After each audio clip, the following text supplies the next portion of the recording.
Good evening. I'd like to invite you to please stand for the invocation and the pledge, and I would like to invite Demetric down to say the pledge for us, or say the invocation for us. Let's pray. Lord, I thank you for who you are. I just ask that tonight, that your peace, that your presence will be in this room, that grace and truth will be evident, and that you would just have your way in this meeting. Give us wisdom far beyond our years. Give us a heart of understanding and eyes to see what needs to be seen. And may you just get the honor and the glory in this. And again, just peace and joy. May it be the thing, and we'll be careful to give you the glory for that. In Jesus' name, amen. And now I'd like to invite McKenna Hutto to lead us in the Pledge of Allegiance. I pledge allegiance to the flag of the United States of America and to the republic with which it stands, one nation, under God, indivisible, with liberty and justice for all. You may be seated. Not you, McKenna. I have some questions for you. Can you come? You can go back to the microphone. We got to make sure everybody can hear your answers. All right, McKenna. So what grade are you in? Fifth. And where do you go to school? Frostproof Ben Hill Griffin Junior Elementary. Nice. And you even got the whole name in there. That's impressive.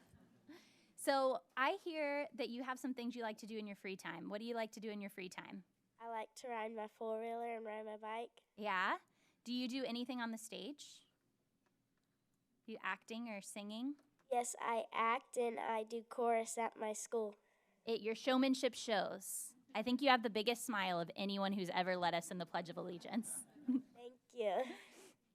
So you have a lot of siblings. How many siblings do you have? I have 6. 6. And you're the oldest? I'm the youngest. The youngest? Man, how is it having that many big brothers and sisters? It's kind of exotic. It's a good way to describe it. I like it. Awesome. So what is your favorite subject in school? Math. Math? Very nice. And now you have some people here to support you. Who's here with you tonight? My mom, my dad, and my principal. Nice. Can you guys stand up for us, Mom, Dad, and Principal? Awesome. Well, thank you all so much for bringing McKenna. McKenna, thank you for leading us in the pledge tonight. We hope you have an awesome school year. One more thing before you go. What do you want to be when you grow up? I want to be a teacher. Nice. All right. Well, I think Superintendent Hyde may have some paperwork for you to sign before we leave. So your contract starts in 2040. But we hope you come right back here to Polk County to teach. Amen. Thank you. Thank you. All right.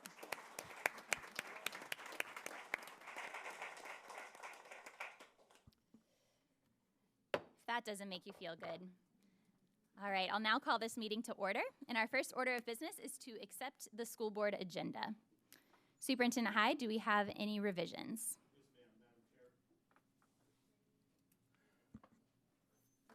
Madam Chair, there are 2 changes on this evening's meeting. Item H2, K-5 Varsity Tutors online tutoring platform for the 23-24 school year has been removed. It will come back in November.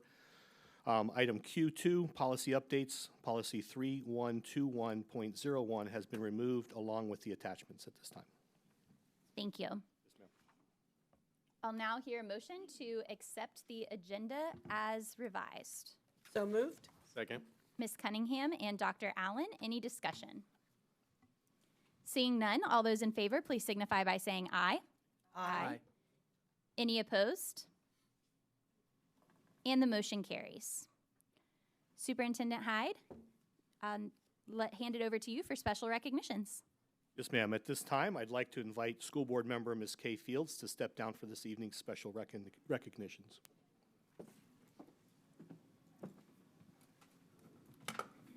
At this time, I'd like to ask Nancy Puri, Senior Coordinator for Visual Arts, to come forward and recognize the Tax Collector's Office, which has a check presentation to the school board from the Kids Tag Art Program. And this is an oddity because usually the tax office is accepting checks, not giving checks.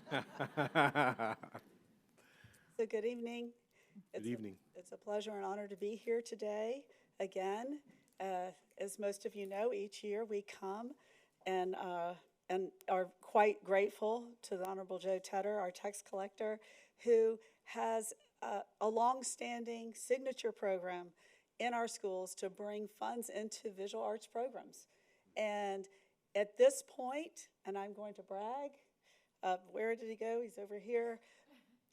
$2 million over the past 17 years. We're actually in. So, this is an amazing program for those of you that may not be familiar.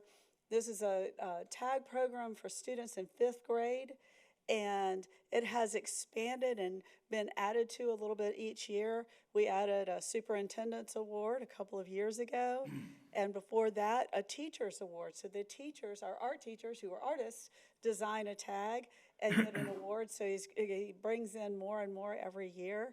And so without further ado, the Honorable Joe Tedder.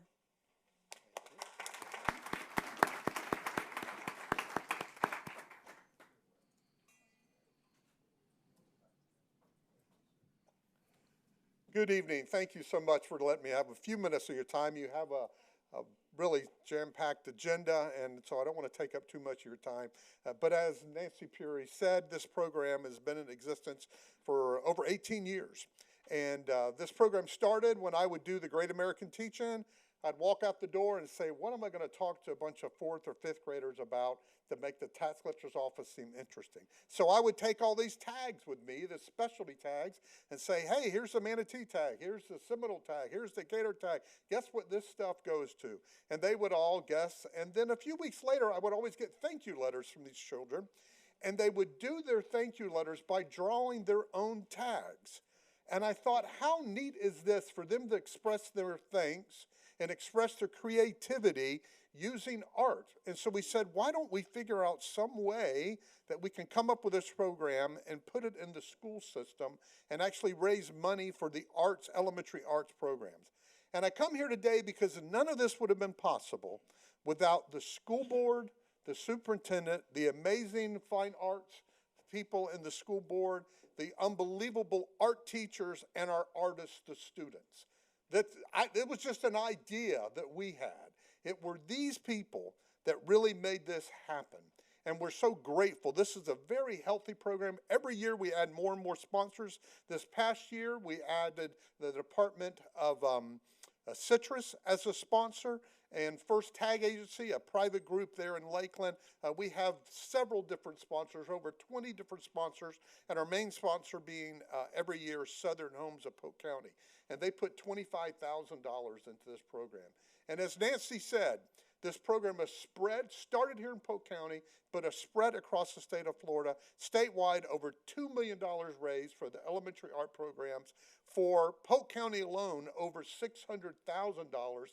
And this year, every single art teacher will receive almost $700 to spend in their classroom, in addition to the money that you guys invest in the classrooms. So I just wanted to come here to thank you.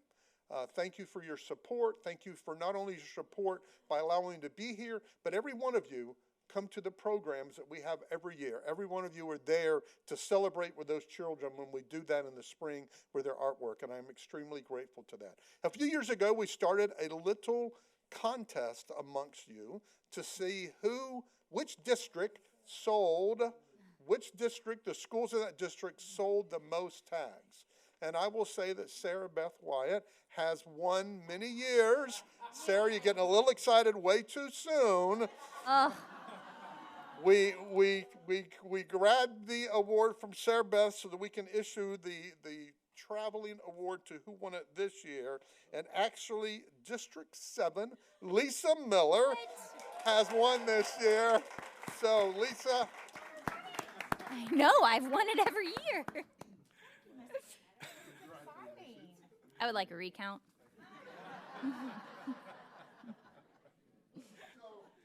With that, I would love to get a picture with Member Fields and of our big check that we bring you every year. And so everybody that's supposed to be part of that picture, please come in and join us.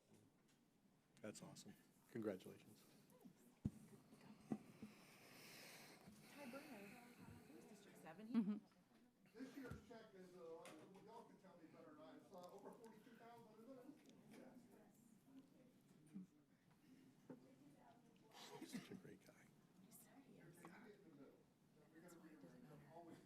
He's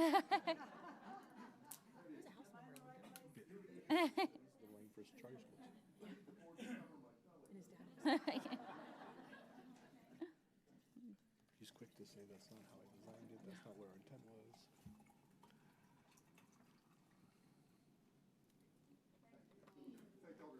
Great job.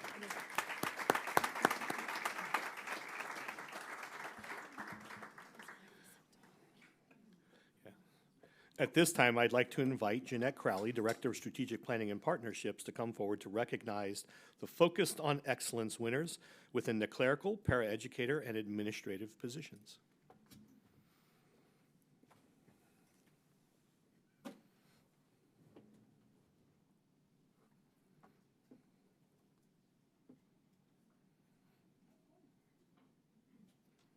Good evening, Madam Chair, school board members, and Superintendent Hyde and our community.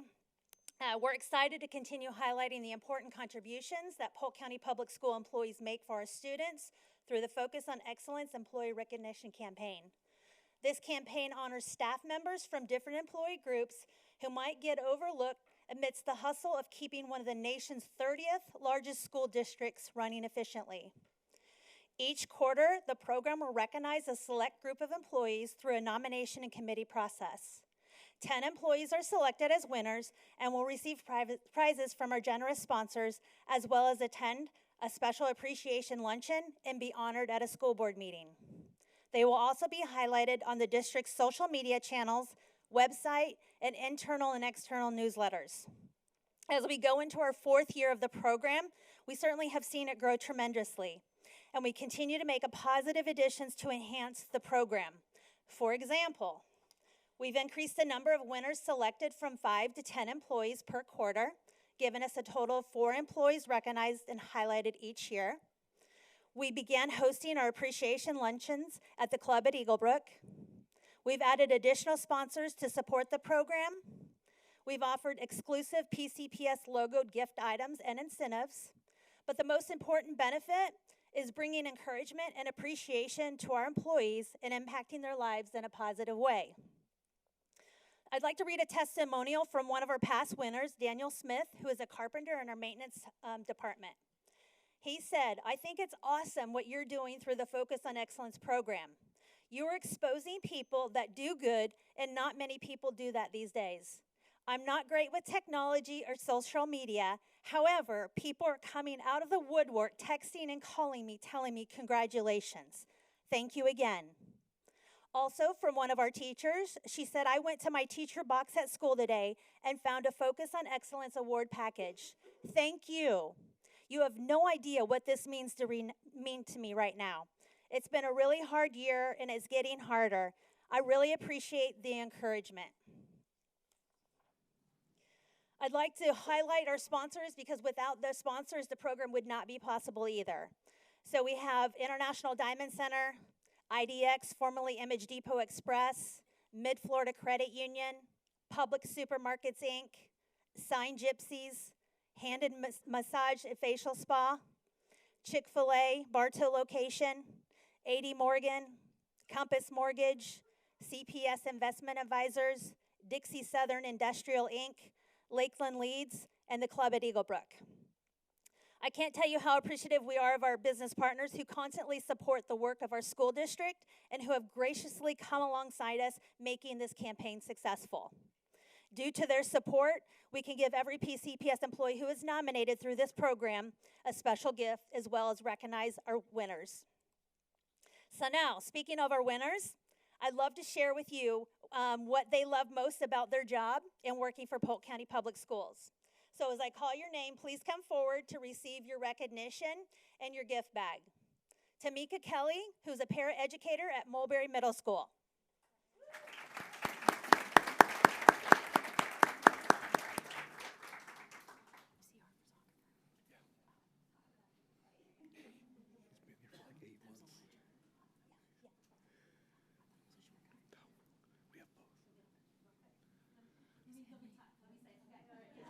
I want everybody to hear what Tamika said. So she said she loves to work with children because she wants to have a positive impact on the lives of the children, build relationships with children and fellow caretakers, and have the opportunity to grow.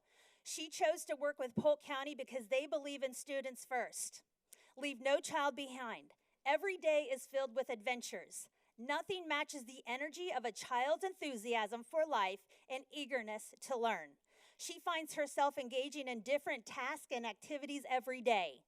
Also, each child she works with will have different strengths, personalities, and perspectives. So we want to thank you, Ms. Kelly, for all you do for Polk County Public Schools.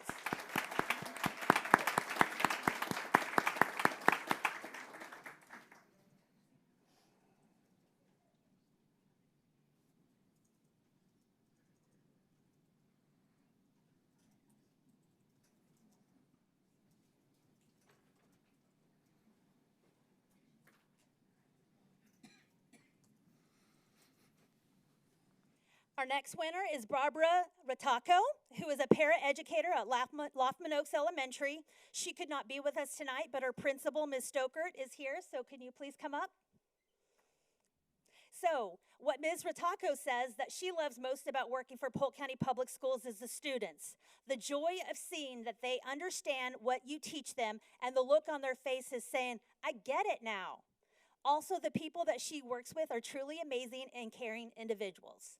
We want to say congratulations to Ms. Rataco. Thank you, Ms. Stokert, for being here.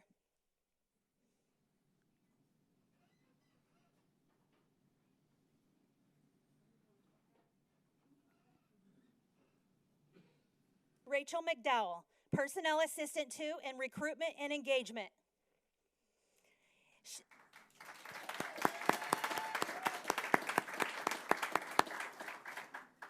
Rachel says it's an honor and blessing to provide support for her recruitment and teacher engagement team members as they work tirelessly to recruit and encourage incredible teachers and staff who are impacting children and families all around Polk County. Thank you so much for all you do and the impact that you make.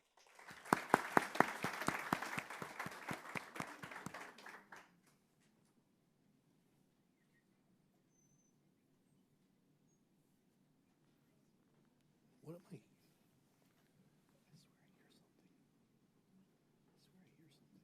Next, we have Alice Stinson, who is Principal Secretary at South Point Elementary. Somebody's watching TV or something.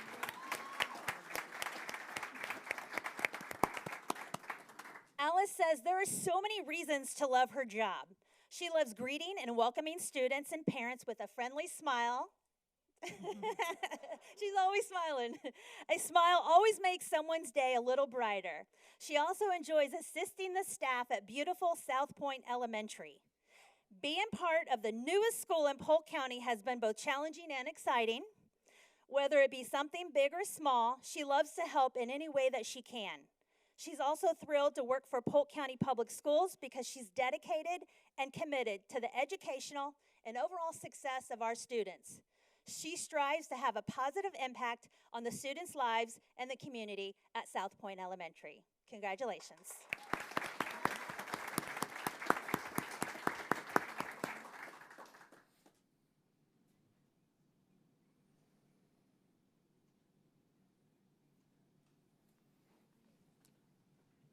You didn't hear that?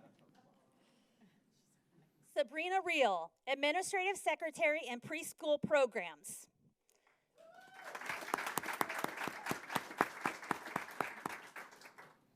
Sabrina says, what do I not love about my job? Since moving into the early childhood department with early childhood is her passion, she has felt this sense of belonging and her team is amazing to work with. She enjoys helping people and feeling like she's contributing to the bigger purpose. She loves working somewhere where you feel appreciated and are encouraged to succeed. Congratulations.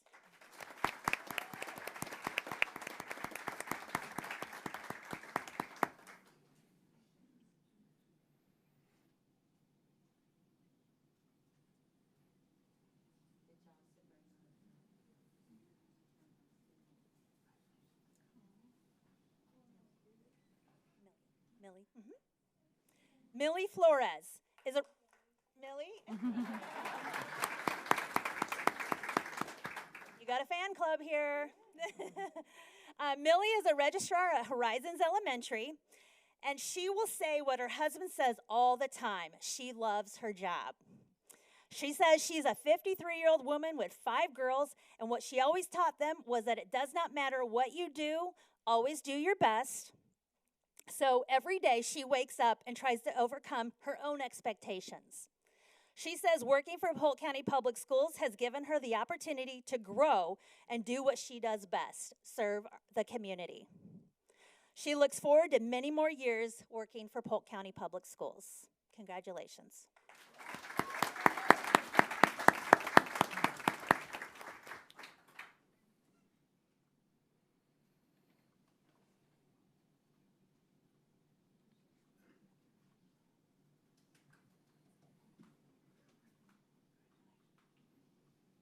Autumn Ashley, Administrative Secretary in Facilities and Operations. Autumn has shown that students are first in her book. She answers the phone for facilities and multiple times a day will receive a phone call from a parent needing direction. She doesn't matter what particular time or what the parent called for. They have several questions. Autumn always makes sure she fully understands what the parent needs, and she's very professional, goes out of her way to try to answer the question, get back with the parent that's calling. She takes information down. She goes to other departments. She basically tries to find the best answer to get back to the parent so that we can give the best customer service. We want to thank you for what you do and say congratulations, Autumn.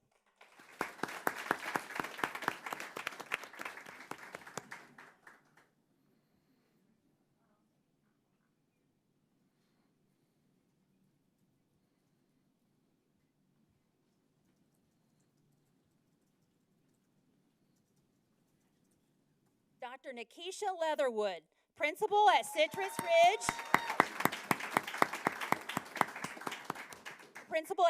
Ridge, a Civics Academy. What Dr. Leatherwood loves most about her role is the ability to create an atmosphere where students and staff want to be. The principalship is a beautiful responsibility. She truly loves her school and feels that it's a better place because it's under her leadership. She takes honor and pride in showing up daily for her school community.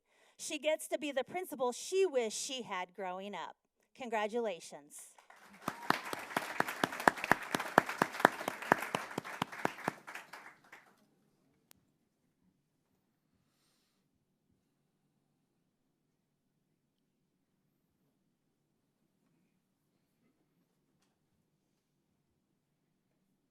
Alex McLucky, principal at Lewis Anna Woodbury Elementary.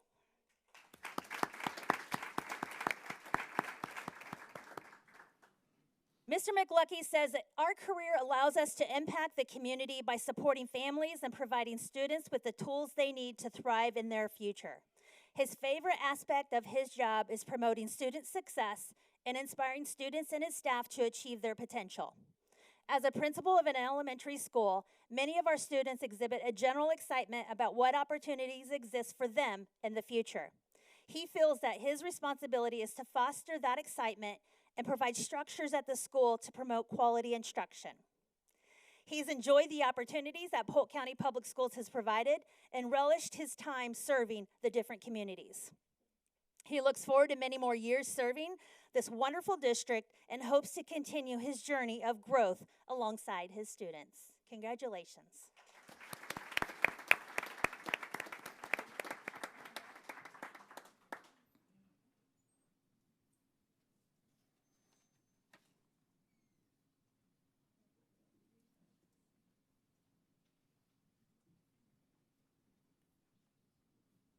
Stephen Klupp, assistant principal at Chain of Lakes Elementary.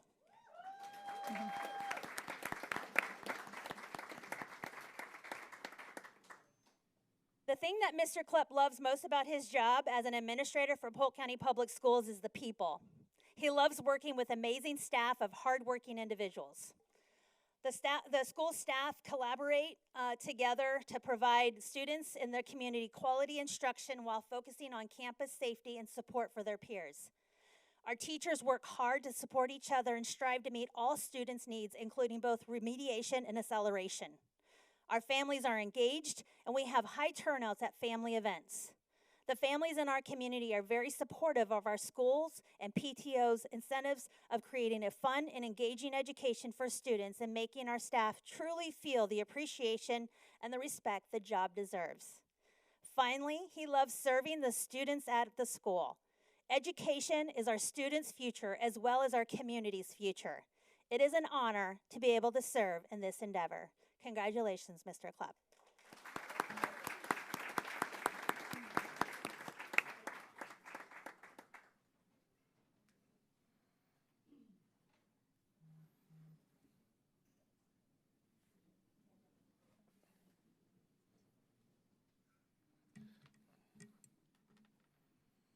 I'd like to say congratulations again to all of our winners. We appreciate everything you do.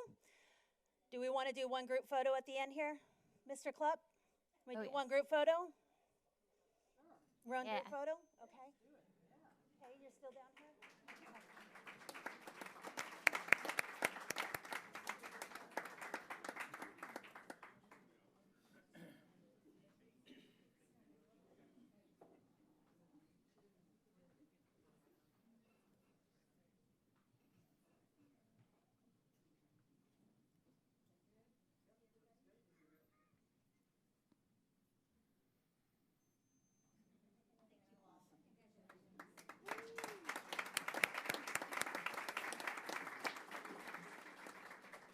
In closing, I just want to say I empower each of you winners and everybody listening and all our staff to continue being the amazing leaders you are and pay it forward by nominating another PCPS employee during the year.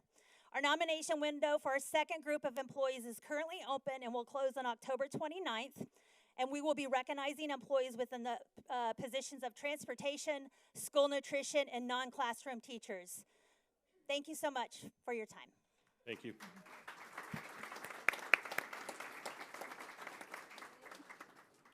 But wait, that's not all.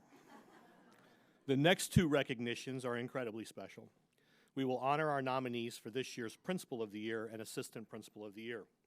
I'd like to call forward Ms. Beth Nave, our Regional Assistant Superintendent for the South K-8 region. It looks like Ms. Tracy Collins is joining her, and Dr. Ben Henry is also joining her. Ms. Nave will take a brief moment to explain how our nominees were selected out of all of our outstanding school administrators. She will then call each nominee to the front of the auditorium where they will receive a trophy and stand together for a group photo. After the group photo, I will announce who will receive another trophy, and the winner will be invited to share some thoughts. The Principal and Assistant Principal of the Year winners will also be recognized at the Polk County Public Schools Inspire Awards on Thursday, November 9th at the RP Funding Center. This event will also feature the naming of Polk County Teacher and School-Related Employees of the Year. We will start things off this evening with our nominees for Assistant Principal of the Year and then proceed to Principal of the Year. Ms. Nave, the floor is yours. Thank you. Good evening, Chairman Wyatt and honorable board members and Superintendent Hyde. On behalf of the Division of Schools, Deputy Superintendent Green, and the Regional Assistant Superintendents, we would like to share our new way of selecting our Polk County Public Schools Principal and Assistant Principal of the Year. In the past, we named one winner for each category. However, this new process allows us to honor more leaders by naming a regional finalist. All regions chose one leader as a finalist based off student outcome data, school climate and culture, and overall instructional leadership skills. All finalists were announced in front of their respective peers during the September principal and AP meetings. Once chosen, finalists were asked to submit answers to 2 essay questions, little homework for them. The regional team met and reviewed the responses and selected an overall finalist, which was then submitted to Mr. Green and Mr. Hyde for approval. The winner of each category will represent Polk County Schools for the Florida Department of Education's Principal and Assistant Principal of the Year. Tonight is about publicly recognizing and celebrating all of these amazing and talented leaders, and to announce a winner. Polk County Public Schools is honored to have each one of you leading our schools and representing this fantastic profession. We would also like to thank Lake Alfred Polytechnic Academy for designing and creating our trophies, along with Jason Geary and his team. We will first begin with our assistant principals. As I call your name, please come forward to receive your trophy and remain standing up front. Representing the Central Region, Eagle Lake Elementary, Miss Heather Lynn.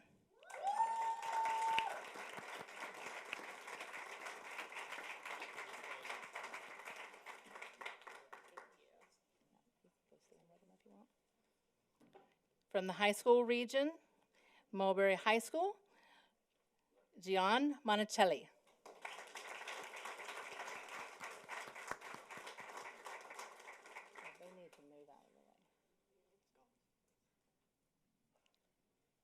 From the Northwest region, representing Dixieland Elementary, Craig Hilgenberg.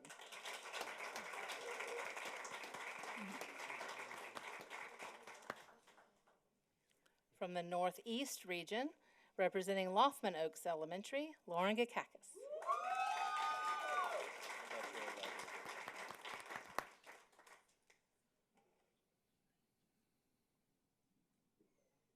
And it's always the best in the South. The South region, representing Jean Odell Center, Jamie Yost.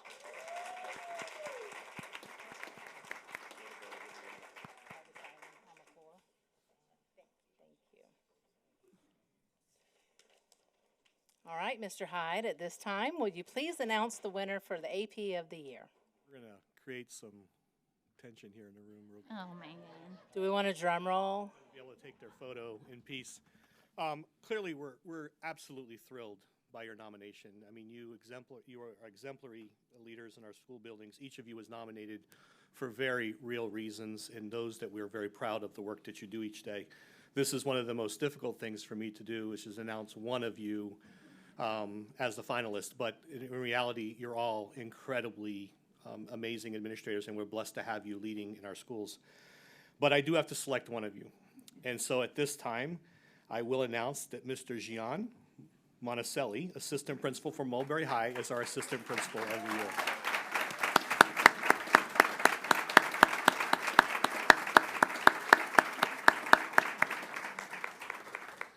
And let me give you a little bit of background on Mr. Monticelli. He is laser focused on helping students at Mulberry High School graduate. Through his efforts, the school has put systems in place to provide additional supports for our migrant students, English language learners, and students with disabilities. His leadership has produced outstanding results in his school's overall graduation rates, and in addition, he has worked hard to make sure students have a plan for life after high school. He is partnering with the local Hispanic Bar Association, and he has developed the summer internship programs for students. He has also created more opportunities for students to explore college and technical school options. He is always searching for innovative solutions, which makes him an ideal candidate for Assistant Principal of the Year. Please join me again in congratulating Mr. Monticelli.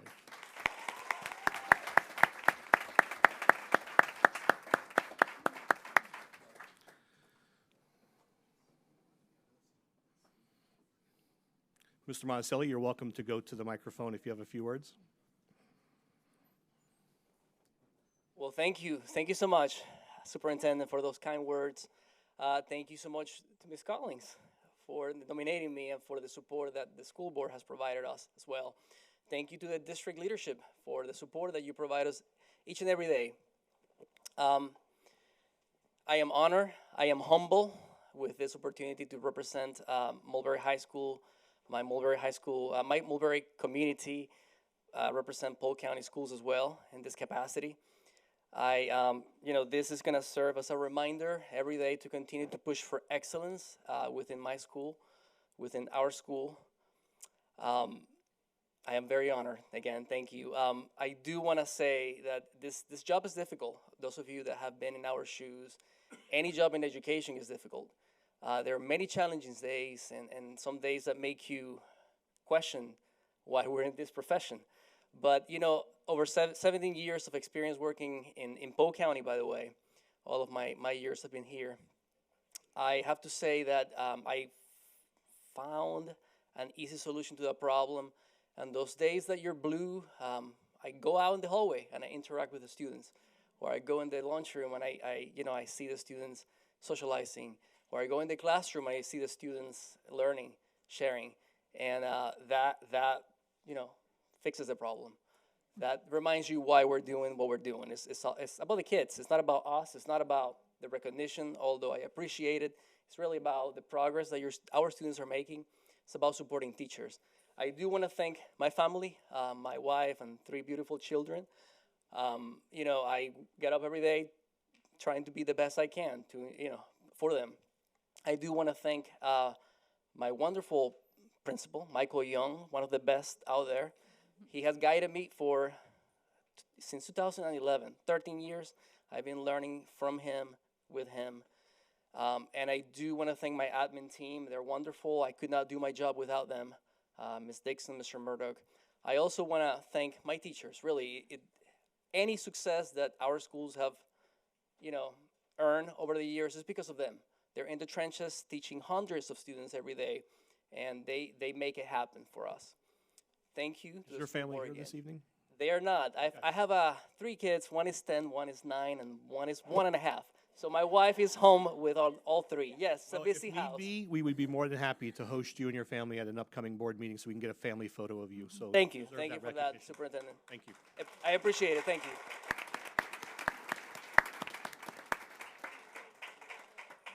Ms. Nave. You can see why it was a difficult decision when we have such high caliber leaders. All right, for our principals, thank you. Our principals representing Central Region, Elbert Elementary, Miss Alex Wise.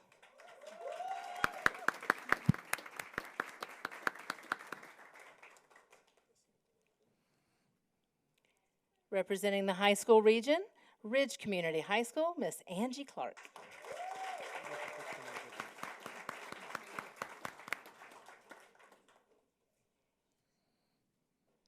Representing Northwest Region, Socrum Elementary, Jonna Joswiak.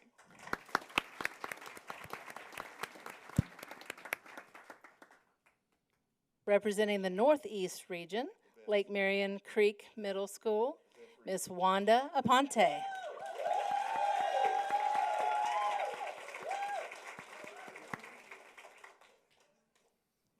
Representing the South Region, Mulberry Middle School, Cindy Cangelos.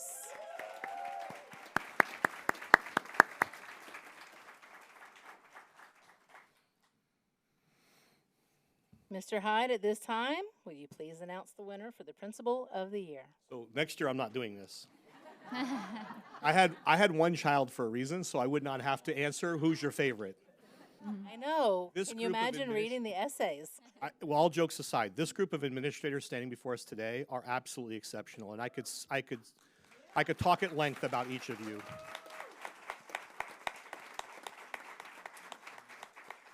Each of you clearly stands out for various reasons, but all of you are truly dedicated to our students, and it's my pleasure to work with you each and every day. But one of you does have to be selected, as I said before, and this year's winner is, let's do a drum roll, please. The winner is Miss Wanda Aponte. That's that Lake Marion Creek Middle.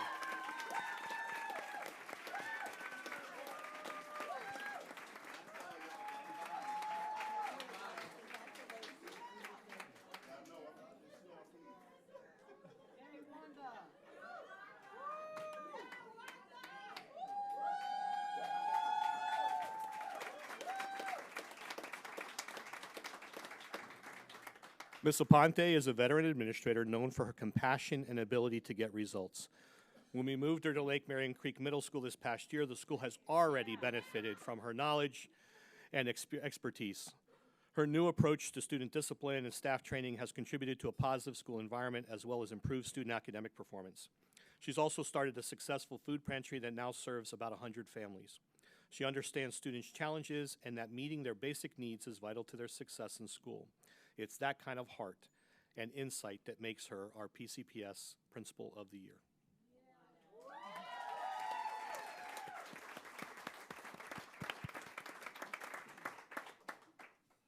Are you sure you want me to talk? Board, Superintendent, thank you so much for this wonderful recognition of the hard work that everyone here that works for Polk County puts in on a daily basis. This job is one of the most rewarding, and it could be annoying at the same time, but it's one of the most rewarding jobs you can have.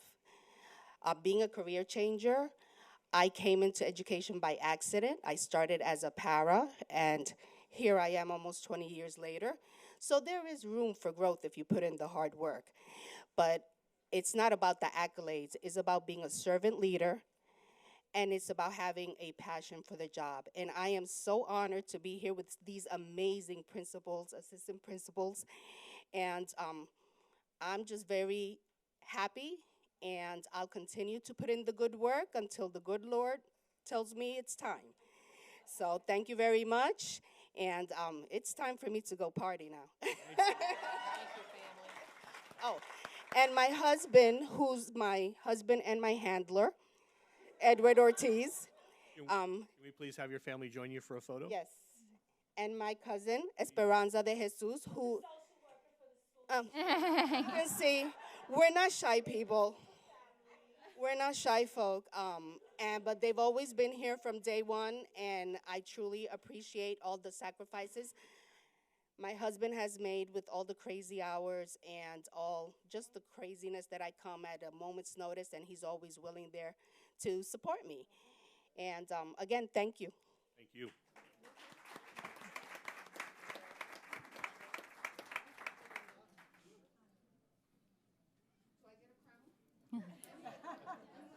Yes, ma'am. I will make that happen for you.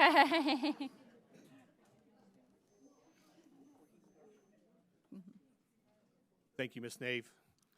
Madam Chair, that concludes recognition for this evening. Thank you, Superintendent Hyde.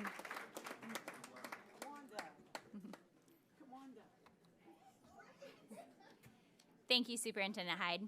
The next item on our agenda is public comments for agenda items, and I'm going to let everybody that's leaving leave before I say anything else.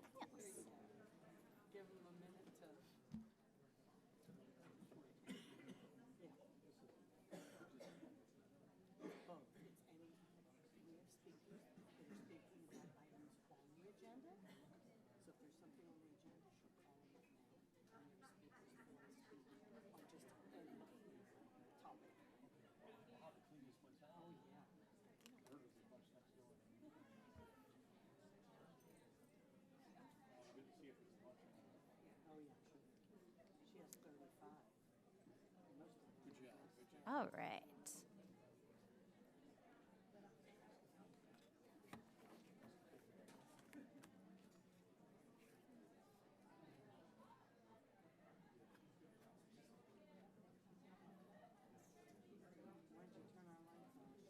Can we have the lights back on? Oh, hey, Miss Collins, can you turn the lights back on?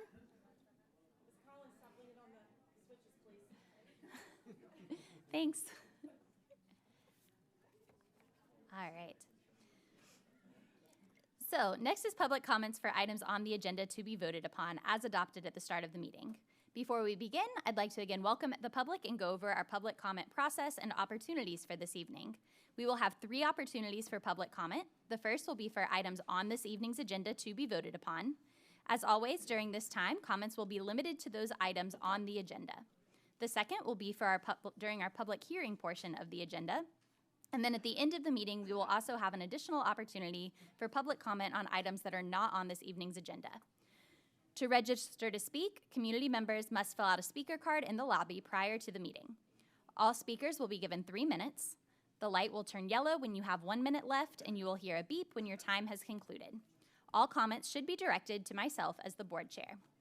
As a reminder, public comments are an opportunity for us to hear your thoughts and comments on an item. This is not a question and answer session. However, if you're seeking additional information, I encourage you to contact us or the superintendent's office outside of board meetings, and we would be happy to have deeper conversations.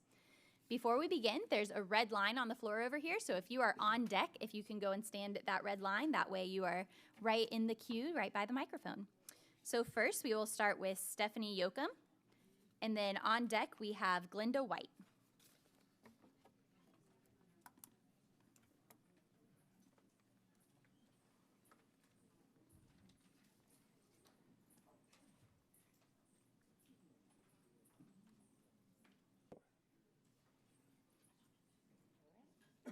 Hi, I'm Stephanie Yoakum, Polk Education Association President.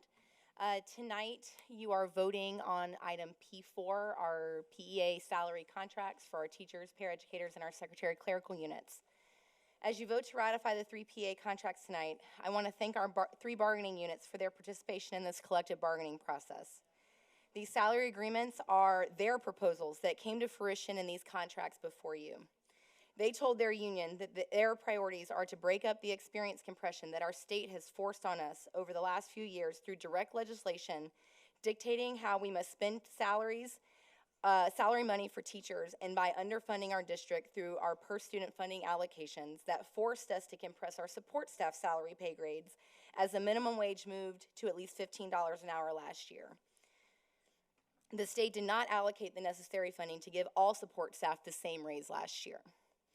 These salary agreements begin that decompression that keeps our employee health insurance at $0 premium, with all other premiums and deductibles staying the same, with copays actually decreasing to $35 if their provider is a highly qualified provider with our Embold health plan. Breaking up the compression and moving staff down their schedules to ensure our veteran staff are seeing the types of raises that our base salaries have seen over the last few years will not happen overnight because this didn't occur overnight. Our district cannot rely on the state of Florida to do right by our students and this district with the appropriate funding to provide our students with the high-quality, free public education that our state constitution mandates. Over the last few decades, our state has demonstrated this derelict duty to our public schools and our communities and they have no interest in upholding this constitutionally mandated responsibility to fund one free, quality public school system. We need our school board to put a millage referendum on the November 2024 ballot for salaries so we can compete with surrounding counties who either have a millage referendum currently or coastal properties that increase their local property tax contributions. Polk County Public Schools must act now to ensure a millage referendum is on the November 2024 ballot to retain quality staff in Polk versus staff leaving to work in other surrounding districts where they are paid more. To our bargaining unit employees that are not yet a member of their union, we ask that you join so that the contracts we've bargained over the last almost 50 years remain in place. We must maintain our voice, your voice, as we collectively negotiate our wages, hours, and working conditions with our employer, you, this board. Individually, we are nothing but a whisper, but together we can move mountains. Our bargaining units ratified their respective contracts at 95% for the teacher contract and 98% for both para and secretary contracts, and we urge a yes vote from this board tonight. Thank you. Thank you, Ms. Yoakum. Next up is Glinda White, and on deck is Royal Brown. Good evening. I'm Glinda White, a Winter Haven resident. I want to thank you first for removing the varsity tutoring program from the consent agenda. It's a great opportunity for board members to study data connected to this program, consider the value of the $6.6 million in proposed spending, and research other more effective and less expensive Ms. White, methods. that's not currently an agenda item. I'm sorry, excuse me. Thank you. Just wanted to thank you. Okay. Consent Agenda H, Subject 3, addresses an ongoing grant to help migrant farm workers develop their careers. I've provided you an article discussing some of the costs of illegal aliens in the U.S. For years, American citizens have endured the costs of supporting illegals. This grant is another way to extract money from U.S. citizens to fund people from other nations. The description portion of this item states these funds be used for lawfully admitted and then includes a long list of those who get into our nation. What is the definition of lawfully admitted? We all know that anyone who steps foot over our border is now admitted with no vetting. There is no definition of legally admitted anymore. They may have paperwork, but how do we verify validity, proper health screenings, that their kids are even theirs? They receive billions in benefits meant for U.S. citizens, and we should not be paying for their expenses. NGOs make billions bringing migrants to the U.S. They should be paying for or sharing with employers the cost of health care, private education, legal expenses, food, clothing, and all others with private funding, not taxpayer dollars. Many women and children are horribly victimized on their way to the United States by predators. 85,000 children have disappeared after crossing our border. If our practices encourage illegal crossing of our border, we consent and contribute to horrible victimization and slavery of multiple thousands. The Polk County School District is rated 60th out of 67 in the state. Why do you not petition lawmakers to require non-citizens to take on their own costs or go to one of the charitable organizations to pay for them? The Polk School Board must focus on providing excellent education for citizens of Polk County and easing teacher burdens. This grant money comes from the sweat of Polk citizens and uses resources meant for them on non-citizens. Helping others outside of our basic focus is a good thing, but if we don't take care of ourselves first, we will not be able to take care of others. Please do not accept this grant. Thank you. Thank you, Ms. White. Mr. Brown. And on deck is Robert Goodman. Good afternoon. I'm Royal Brown III, and I reside in Winter Haven. I'm here to address concerns regarding consent agenda H, item 3, for migrant farm workers. I noted in the agenda the criteria for this education is lawfully admitted, but no definition of this phrase is provided. We have millions of people entering our nation unlawfully. They are not required to go through a vetting process prescribed by existing immigration laws, but rather are simply allowed into our country, let go, bused, flown to cities across the United States without notice. There's no doubt many migrants are good people who are here to work and support their families. However, there are also large numbers of criminals and potential terrorists who enter as well. These criminal illegal aliens bring with them trafficking, rapes, murders, drugs, gangs, and potential terrorism that is very costly to taxpayers. Polk County and Florida are not exempt from the actions of these unvetted aliens. In fact, last year and this year, so far this year, the U.S. Customs and Border Patrol has reported over 100,000 illegal aliens have entered Florida. I provided several articles depicting some of the consequences of allowing illegal aliens into our nation and Florida without vetting. My concern for this $352,000 state grant is if we taxpayers are paying for the education of possible illegals who have not been vetted rather than using our tax dollars to ensure the citizens in Polk County have provided excellent adult education. The citizens would need adult education needs should come first. I recommend that Polk County Public School District staff and school board review the definition and the meaning of lawfully admitted and verify that those migrant farm workers who wish to use these services fully meet that criteria. Thank you. Thank you, Mr. Brown. Robert Goodman, and on deck is Matthew Greslowski. Hello. On my card, I said I was going to talk about 2 of the consent agenda items. I'm actually going to address a third one just briefly. When Ms. Yoakum was here, she said that we needed to put something to raise the millage rate. I just want to really, in a time where there's economic hardship going on in our country and families are trying to figure out how to put food on the table, that is not the time to raise taxes. And I'll just leave that at that. Also, P3 is inserting a lot of new library books in the system. I'm sure all of you got a few emails from me yesterday with the content of some books in Polk County. I hope that you've taken time to read the content. It is not Catcher in the Rye or Huckleberry Finn. This is graphic that is straight up pornography, and I do have copies. If anyone is unsure of the book issue, I have copies of what's in Polk County libraries I can hand out to people. We need 60 days to review these books. There's a lot of books. It's going to be hard to do in 60 days, but I don't know how you can just say, we're going to accept new books when we have problems in the system. The citizens deserve a chance to have a say in that. And I ask that you remove that from the consent agenda and push it back 60 days so that we can have a chance to examine those books. Finally, consent agenda L is for Gaggle.net. I don't know if you know this, but Gaggle is the leader in keystroke monitoring and of school children, and it is a concern for security and privacy everywhere.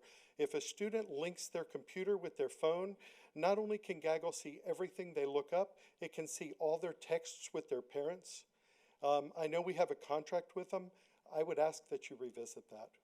That's all. Thank you.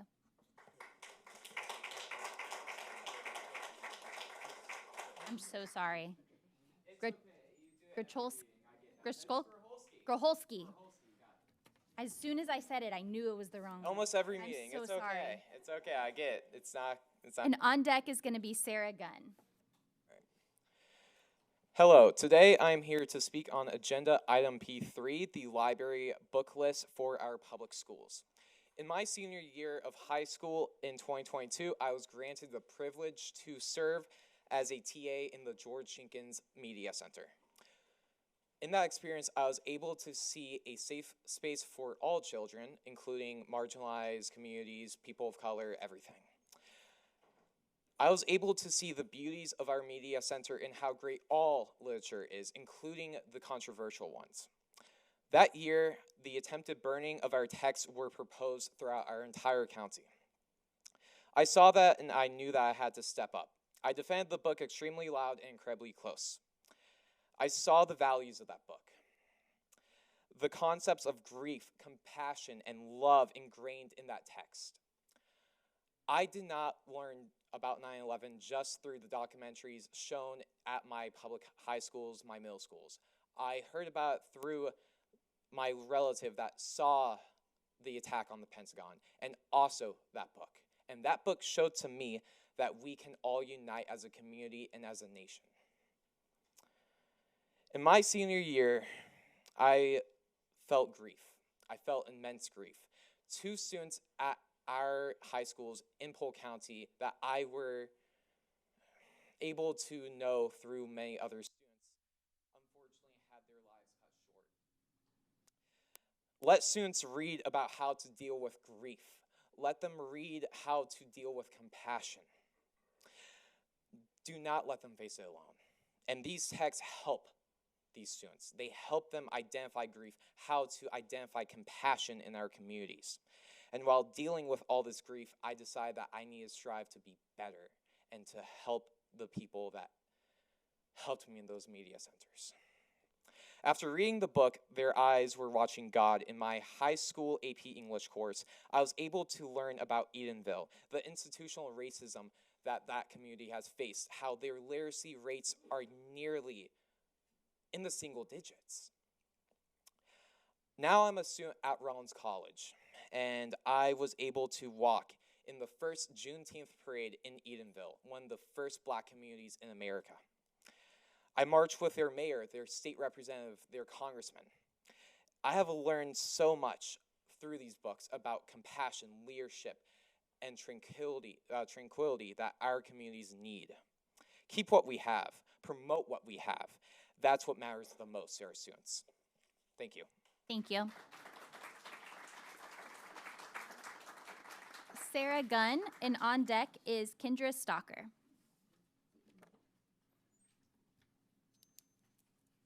Hello, my name is Sarah Gunn, and I am a senior at Harrison School for the Visual Arts. I am here today because I want to speak on agenda item P3, the library book list for our school. I heavily relied on my school's library system for reading material. Reading provided a necessary escape from the struggles I faced. A specific book I enjoyed that I read in my AP language class was A Thousand Splendid Suns by Colleen Hosseini. I enjoyed the perspective told by a woman, which is rare in a third world country, because it opened my eyes to what life can be outside of the United States. This was crucial for me to help understand and inform of different worldviews. I hope that you keep what is currently in our schools. They're important and mean a lot to us students. Please fight for students. Don't censor them. Thank you for your time. Thank you. Kendra Stalker. And then on deck is Bobby Dees. Hello, Hello, my name is Kendra Stalker, and I'm currently a senior at Lakeland High School. I am here today because I want to speak on agenda item P3, the library book list for our schools. I wholeheartedly oppose any form of book bans. I, like many other people my age, really enjoy reading. It is a gateway for creativity and abstract thinking, a portal to an unknown world with freedom to explore it in my own mind. Some of my favorite books I have read have been reviewed to be or straight up banned in the United States. Some of these titles I have read include The Perks of Being a Wallflower by Stephen Chbosky, Last Night at the Telegraph Club by Melinda Lowe, and ironically, Fahrenheit 451 by Ray Bradbury. Most of the books to be banned contain themes of love, acceptance, tolerance, and friendship, to name a few. These very themes are important to teach our young children and adults. Without them, there would be no empathy in the world, no sense of community or compassion, or no growth in our ever-changing society. Sorry. Banning books only makes learning more inaccessible, producing ignorant people who can easily be controlled and manipulated on a whim. I first read The Perks of Being a Wallflower in my freshman year of high school. I was quite shy, awkward, anxiety-ridden, and frankly, sad coming out of the pandemic into real school again, just like Charlie. At one point, I felt like I couldn't have or make genuine connections due to the separation of myself from the world around me. It reminded me that I'm capable of loving others and being loved myself, that life does get better in a time where I ultimately did not think it would, and I saw myself in Charlie's struggles. It remains one of my favorite stories to this day, and for good reason. Also, Last Night at the Telegraph Club is another book I enjoy. It helped teach me that as a young queer person, there is acceptance in this world.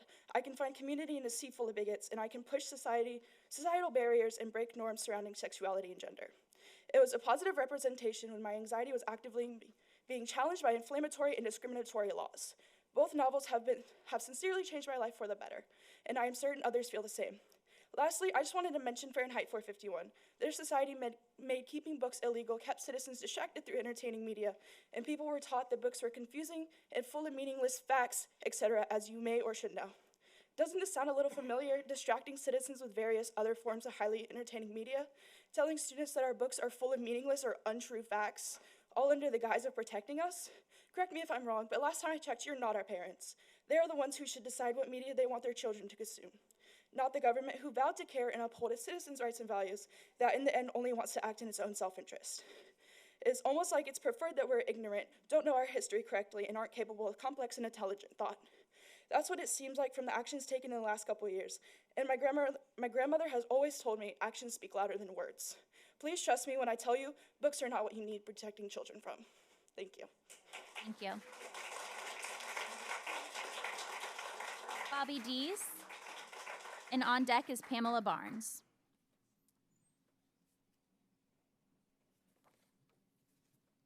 Hi, my name is Bobby Dees. I live in Winter Haven, Florida. I'm speaking on consent agenda H, subject 4, grant award farm workers career development. I have a problem with this subject where it states WIOA, workforce innovation opportunities. Funds shall be available to lawfully admitted permanent resident aliens, refugees, and asylees, providing funds for education expenses and tuition assistance for eligible students. You cannot define legal entry into the U.S. The Biden administration declares migrants legal when they cross the border. It's common knowledge that they are not getting vetted. How do we know that immigrants mentioned in this subject were actually vetted? We don't know. But they are receiving benefits like housing, food and clothing, education and job training at taxpayers' expense. All the while, there are American citizens that need these same benefits. The money being used here should go towards improving the education and performance standards of children in Polk County. The school board is failing our kids. Student performance levels have dropped from 57th place to 60th out of 67 counties in Florida. They can't read very well and they can't make change for $1. I stress importance of improving their skills and academics and the hiring of qualified teachers that believe in teaching the skills they need in life to make it in this world, and not socialist woke ideologies. This is what works. This is your job. There are NGOs, non-government organizations like Catholic Charities that have assumed the role of sponsors for migrants and getting paid to do this. Then we take over. The people who want them here should pay for it.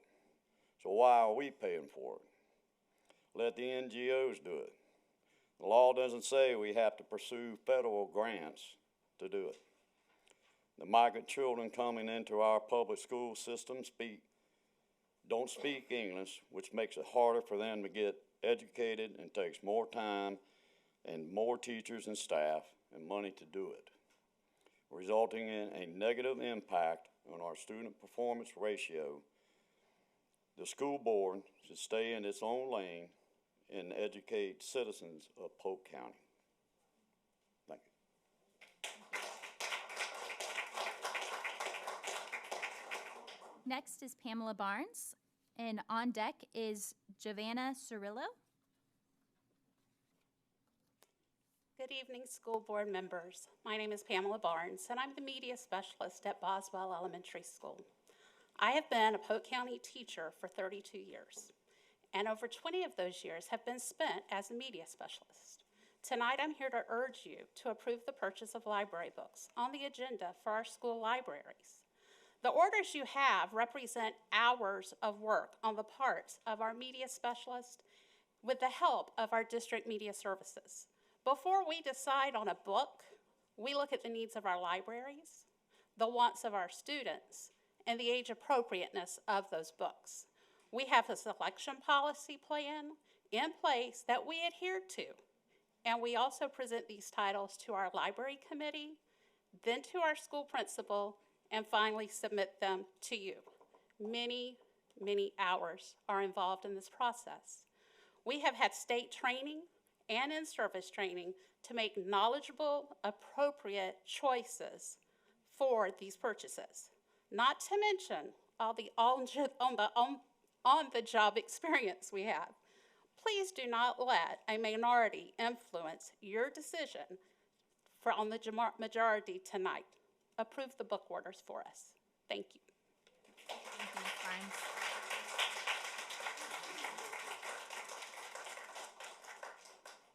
Giovanna Cirillo, and on deck is Donna Hager. Hi, yes, my name is Giovanna. I'm here to speak on Agenda P3. I'm here to address some concerns on the book of The Sun and Her Flowers. This book has been removed from Brevard County, Hernando County, and Marion County, and I will be reading from page 40, just a brief excerpt of what's written here. Hold on just a second. We just need to, can you tell us what school this is being adopted from? What school it's being adopted from? Is it on the list to be adopted today? P3. I don't know. Okay. If it's not an agenda item, so I can move your card to the end of the meeting. Okay, it's not an agenda P3, this is not it? No, ma'am. Okay, all right, sorry about that. So I will call you back up in a little bit. All right, Donna Hager is next. And then Anita Carson is on deck. I'm also here to talk about Agenda P3, and I'm not sure if mine is on the list. I know it's in some of the libraries. That one's not on the list tonight. But it is in some of our libraries. Correct, but it is not on the agenda for tonight, so you can speak on it at the end of the meeting if you would like. And I will put your card for the end of the meeting. And then Anita Carson. Thank you so much. So I'm here to speak about P3. I'm not reading from a specific book. I'm talking about just in general, the adoption of library materials. I really appreciate Pamela coming and talking about the immense work that goes into selecting materials for our students. The work is selected by people who have master's degrees in media and library sciences. It is people who work in our schools every day, who care about our kids, who work with our kids, work with parents, and do the best they possibly can to bring amazing materials to our students. With that, we also need to make sure that all of the books that we are bringing into these schools as a whole, not talking about any individual book, making sure that those books are inclusive of the backgrounds of the students that we have in this county. We have large groups of Black and Hispanic students who should be able to see themselves in the books that we are getting. So should their students that are not that be able to see the lives of other people. LGBTQ students should be able to see themselves and their families in these books. And people who aren't LGBTQ need to be able to grow empathy in that space by reading about them. We need people from every marginalized group to see themselves and to be represented for people who are not in those groups, because we have to grow empathy and compassion. We can see right now that we have people today talking about removing grant supports for migrant students. I have been giving hundreds of dollars a year to our migrant students. Sorry, this really pissed me off. I donated toothbrushes, toothpaste, and blankets to our new charter school for migrant students, and we have people here talking about them being rapists, and we just let that go? That's who we're talking about trying to ban books. So please keep that in mind when you're thinking about that. All of our kids, and these are children, deserve respect, dignity, and support in our schools, even our migrant and immigrant students. Thank you. Thank you, Ms. Bryson.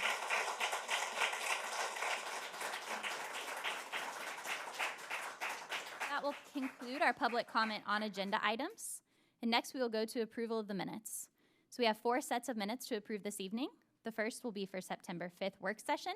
And I will now seek a motion to approve the minutes of the September 5th, 2023 work session meeting. So moved. Second. Ms. Cunningham and Mr. Sharpless. Any discussion? Seeing none, all those in favor, please signify by saying aye. Aye. Any opposed? And the motion carries. Next will be our minutes from the September 5th, 2023 school board meeting. And I'll seek a motion to approve the minutes from the September 5th, 2023 school board meeting. So moved. Mr. Sharpless and Ms. Miller. Any discussion? Seeing none, all those in favor, please signify by saying aye. Aye. Aye. Any opposed? And the motion carries. The third set of minutes is for the September 26th work session. I'll seek a motion to approve the minutes from the September 26th, 2023 work session. So moved. Second. Ms. Fields and Mr. Sharpless.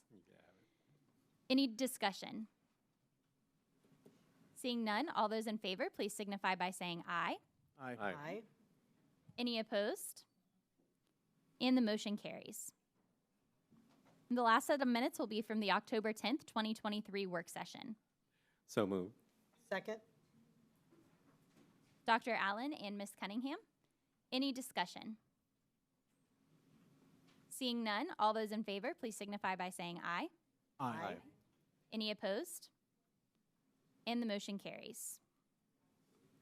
Next will be our consent agenda. And I'll seek a motion to approve the October 24th, 2023 consent agenda. So moved. Second. Ms. Fields and Ms. Miller, any discussion? I do. Ms. Miller? Just want to recognize on the consent agenda, we have the, let me look to see. Don't go anywhere. Slipped away. This is where we're approving Polk State College that we discussed earlier. Is that true? It went away. Where'd it go, Chairman Wyatt? You want an item number? The item number. Because we have the provost here, so I was just going to recognize that the board was support. 02. Polk State College Collegiate High School Charter Contract Modification. That was a very small discussion. Candy Amato was so excited that we didn't have 100 questions for her, but I appreciate Dr. Bratton and the audience here to support that school, and I think everyone here was in support of that. I'm also very much in support of all of our children, whether the federal requirement tells us to do it or it's because it's the right thing to do. So I appreciate the speakers that came today. Thank you. Thank you, Ms. Miller. Dr. Allen. Yeah, I just want to speak to L1 and Superintendent. I don't know if you maybe want to speak to this, but I've interacted with the representative from Gaggle many times at our Florida School Board Association conferences, and then just wanted to verify, and Wes could speak to this as well, but Gaggle is not being invasive in student technology from a privacy standpoint. My understanding is that Gaggle only engages with our Microsoft Teams and our Office 360 suite and monitoring those aspects. And I just wanted to clarify on that, if you could speak to that. Is it on? You're on. Thank you. That is correct. What Gaggle does is actually provides a safety net for students, so if they begin to search for topics and things that are, as it relates to self-harming behaviors or threats to others, it notifies us and notifies the family, so we can take appropriate action. So Gaggle does not seek, nor do we collect data on student keystrokes, nor do we have any intent, nor have we ever asked to download or retain content data as it relates to text messages. Specifically, I don't believe that our devices have the ability to hotspot through a cell phone device because it would require them to continue to go back through our filter. So Ms. Pasco just walked in, so I'll go ahead and let her finish up with the explanation. Hi, how is everybody? Great. So I was in the hallway. We have quite a few people here, so can you repeat the question so I make sure I answer it appropriately? So yeah, just in public comment on agenda items, and this one in particular as relates to Gaggle. Yes. And just wanted to verify that Gaggle's only monitoring within our Microsoft suites and Microsoft Teams, the Office 360. It's not moving from those platforms to be invasive in a student's personal device. That is correct. So let's take a step back and look at it this way. We offer every student a Polk County email. Just like at work, I have my personal email, and I have my work email, and I have my personal email. And all of us in places of work keep those things separate. We do the same thing at Polk County. And we are monitoring the Polk County email. And we give every student a device, and we're monitoring that email that they are putting on our device. We also teach students at the beginning of the year through the Flight Academy how they can appropriately use their digital tools and what we can see. So we tell them that we are monitoring that through Gaggle. We are not monitoring keystrokes. That we are not doing. What Gaggle does, and I believe Jill Seymour in Safe Schools has some information that they could share with that, is we do monitor when people are using, students are using digital tools to cry out for help. And we put in appropriate supports that need to be done. I can talk with Mr. Hyde and we can present some of that later, but that's really the purpose of Gaggle. The purpose of Gaggle is not to be onerous and too invasive of someone's privacy. So it's monitoring our school email address that is given to students, and they are educated on what we can see and what they should do with that. We're not monitoring personal email addresses. It's also important to note that they are required to sign the DPA, the Data Privacy Act agreement, just like every other one of our software contracted supports. That is correct. And so that is required under Florida statute for the sole purpose of protecting student privacy and data.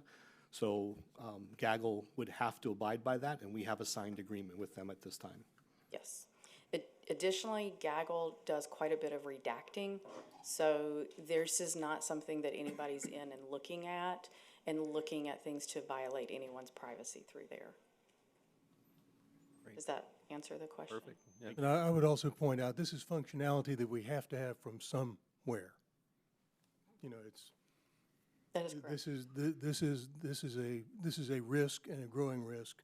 This is functionality that we just cannot exist without. That is correct. Yes. Thank you, Ms. Pasco. You're welcome.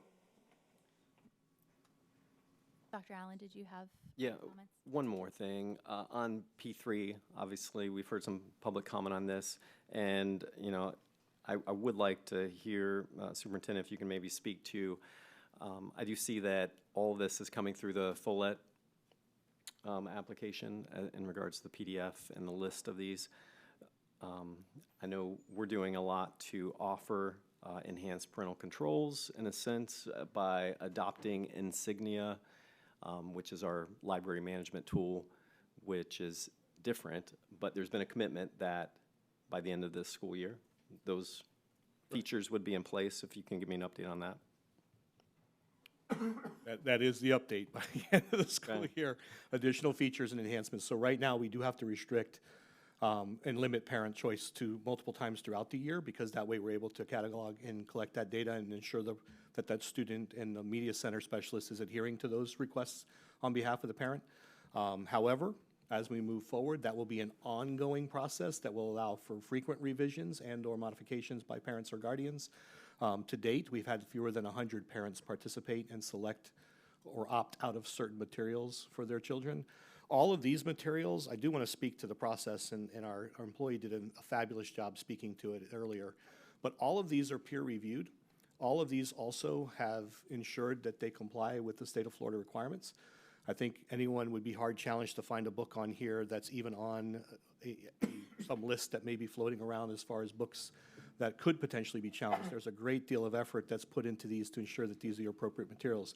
These are also age and developmentally appropriate. There are only certain bandwidths that are allowed of reading materials within each school level. And so, again, the team has put an incredible amount of effort in here. Principals have to sign off on it at the end before it comes to you. In accordance with Florida statute, we're bringing these before you as well. And should a family member have a concern with one of these books or the contents within these materials, they can opt their child out, because these will be updated. So if the board does adopt and does agree to approve the purchase of these materials, they will then be incorporated into our online system, and we will notify parents at each respective school that additional materials have been uploaded. We'll provide them the list, and they can go back through and select if there's any materials they don't want their children to have access to. So we go well beyond what the state of Florida requires. Mm-hmm. Yep. And I know that I'm asking that our software can do that, right? It can. Okay. Because we are transitioning between the two platforms as we discussed previously. Right. All right. Thank you. Any other questions? Mr. Nolte. So that my understanding is then, so if 1 week, 2 weeks, 2 months go down the line, we find that we were given some improper information, we can always make a change, can't we then? That's not going to happen. What's going to happen is somebody could find a book on here that they personally object to. Right. There will be nothing in here that we're recommending to the board for approval tonight that does not align with Florida statutes and/or state board rule. So I want to make that clear, because no one's intentionally trying to mislead anyone.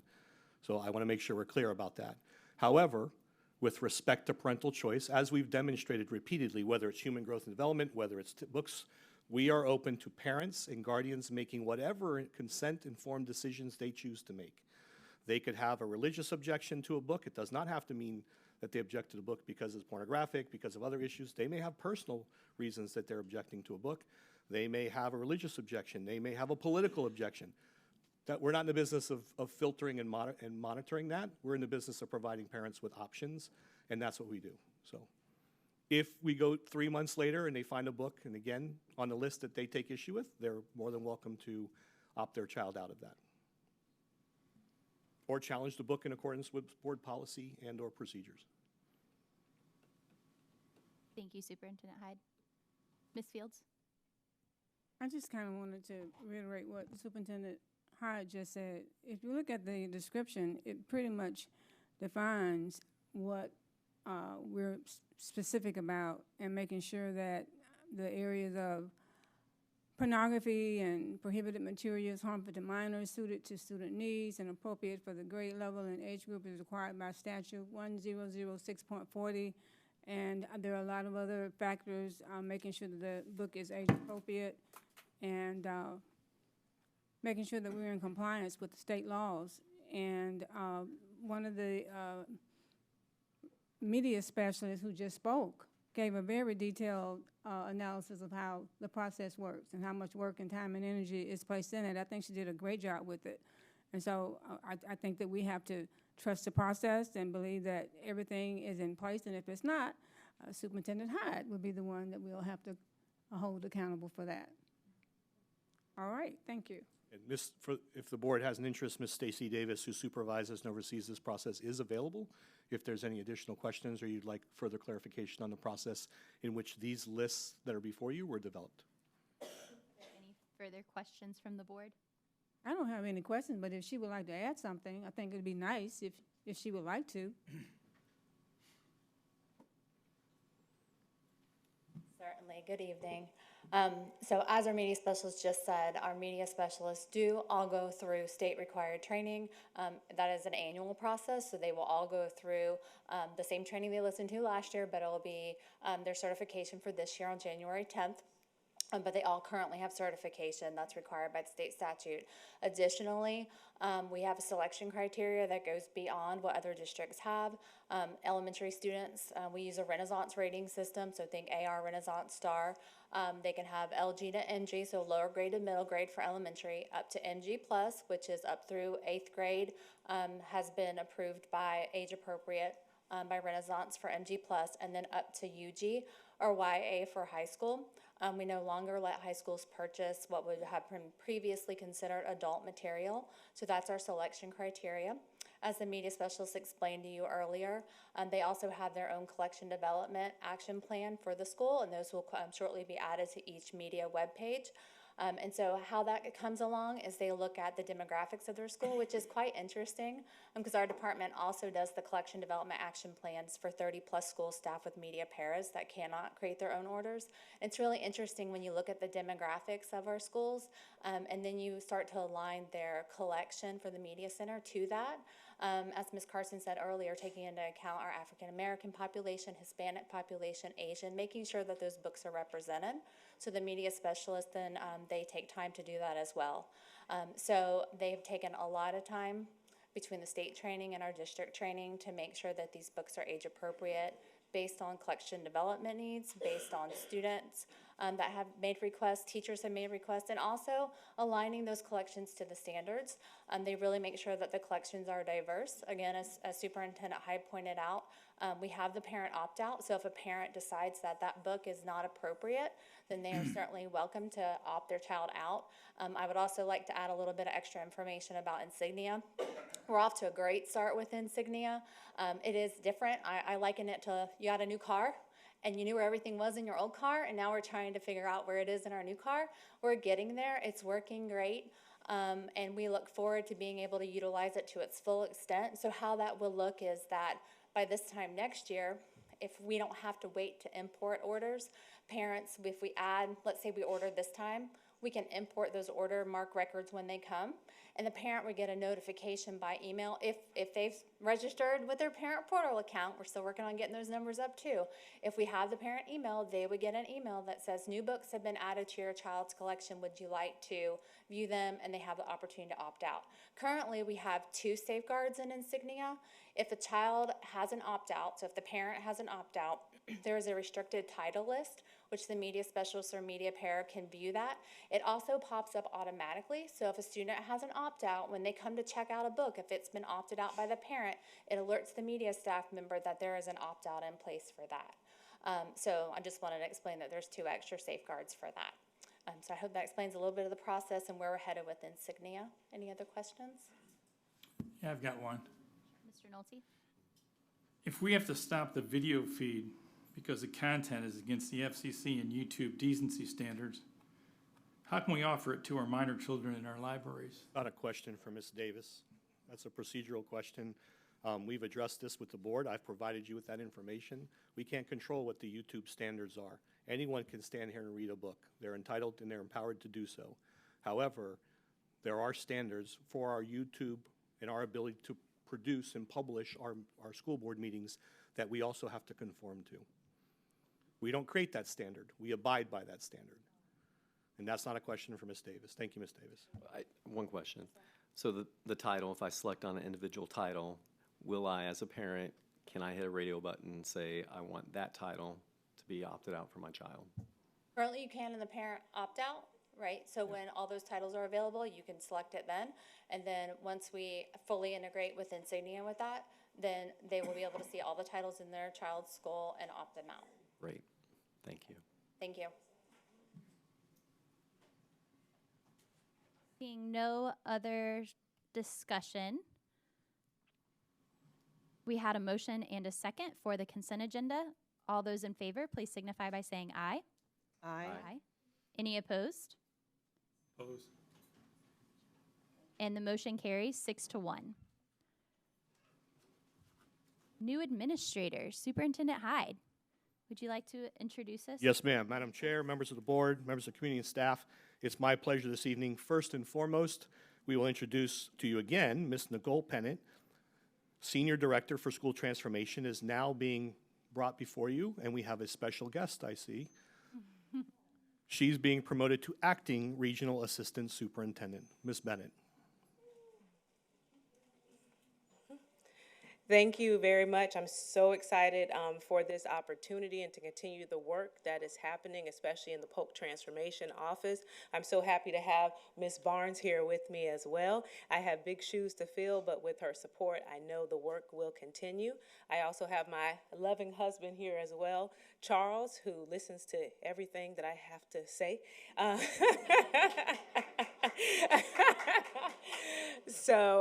But no, I just really appreciate this. I love what I do each and every day, and the work that's happening, and the administrators that I work with, the teachers, and ultimately the impact it has on our kids here in Polk County Public Schools. Thank you.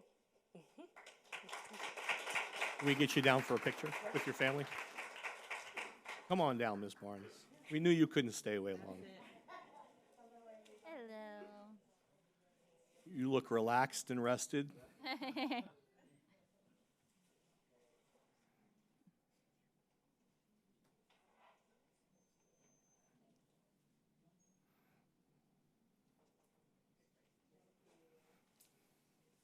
Next up, we have Ms. Tammy Ferens, Principal at Combi Academy of Design and Engineering, who's being promoted to Acting Senior Director for School Improvement.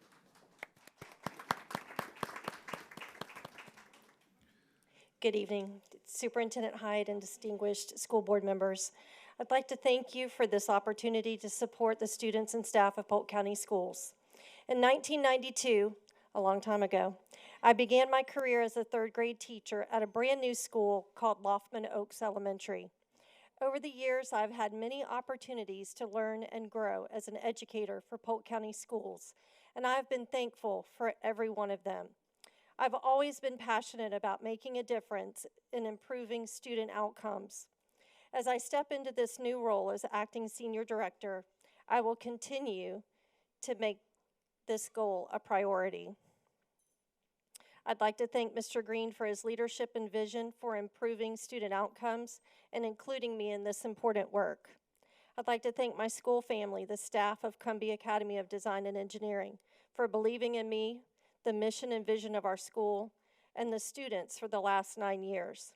Their dedication, perseverance, and belief in the power of yet has made a difference in the climate and culture and the continuous increase in student performance at Code Academy. I know they will continue to improve student outcomes under the direction of the new leadership. I'd like to recognize my children, Carly and Jack, 2 teacher children who spent more time at school waiting on their mother than any 2 children should. I love you both very much. I would be remiss if I did not thank my husband, Tim, who has been a constant support throughout my career. He has always understood that my work was important. Moving my classrooms, hauling cubbies up flights of stairs before elevators, planting plants, painting hallways, installing frames, pressure washing, attending weekend events. There isn't anything that he was not willing to do to help. Again, thank you for this opportunity to serve the students and staff of Polk County Schools. Congratulations, Ms. Ferens. Thank you.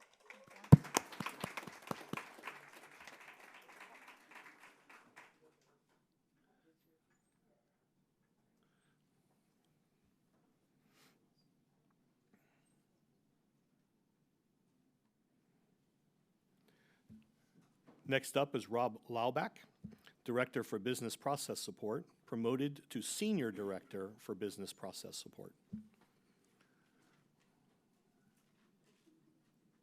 Good evening, everyone. Good evening, sir.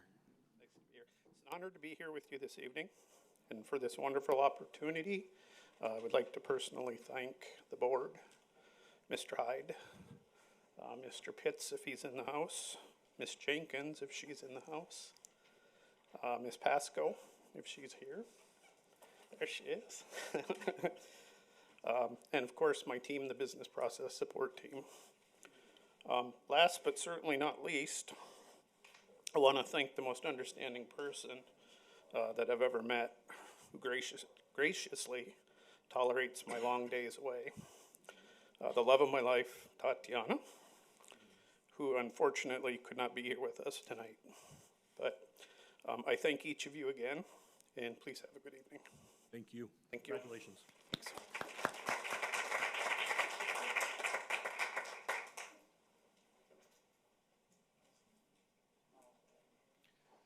Next up, we have Sid Lee, Senior Manager for EERS, being promoted to Director over EERS. Good evening, sir. Good evening. Congratulations. Thank you very much. I wanted to thank the board and Mr. Hyde and Ms. Pasco for the support and of the promotion. And I look forward to the many years of service and continued service with the school board. And I want to thank my wife, Cheryl, for her support as well. Thank you. Fantastic. Good move.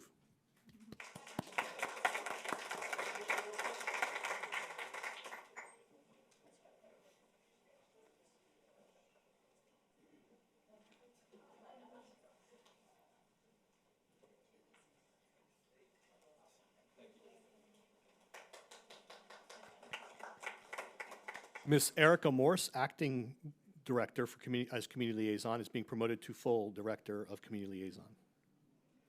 Hi, good evening. I'm so honored, grateful, and humbled to be here tonight. I'm so excited to serve the community that gave so much to me and shaped my formidable years. To be able to support all South Polk County schools is a blessing, but to be able to support my hometown is truly an honor, and I look forward to ensuring that my territory is served to the best of my ability. I'd like to extend thanks to those who've supported me in my educational journey. I'd like to thank Mr. Ty Bruno, Mr. Brett Butler, Ms. Tracy Collins, Mr. Dan Talbot, Ms. Beth Nave, Mr. Wayne Green, and Superintendent Hyde. I'd also like to thank my family and friends for their love and encouragement. Lastly, I'd like to thank my team. They've embraced me and now are my family. Dr. Steve Warner, Betsy Cleveland, Kylea Carswell, Reba Coyle are an incredible force, and I cannot express my gratitude to each of them for their support and guidance. I'm elated and truly thankful to be a part of their team and to be able to serve all the students of South Polk County. Thank you. Thank you.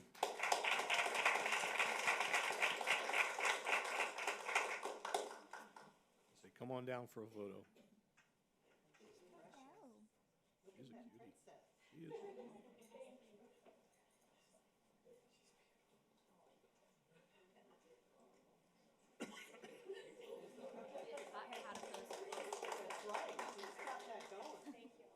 Next up, we have Hugo Pascoa, Senior Manager of Systems Network, promoted to Director of Systems Networks.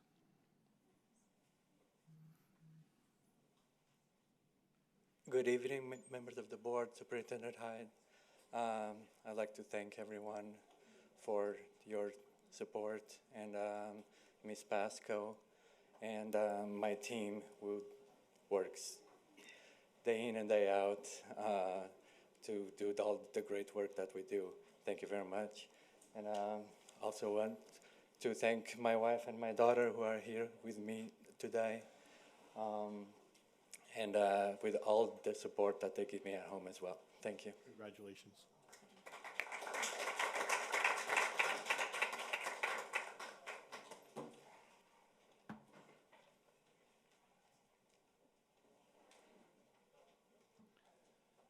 Joining us next is Ms. Tamika Lucas, Acting Assistant Director of Exceptional Student Education, being promoted to Assistant Director of Exceptional Student Education.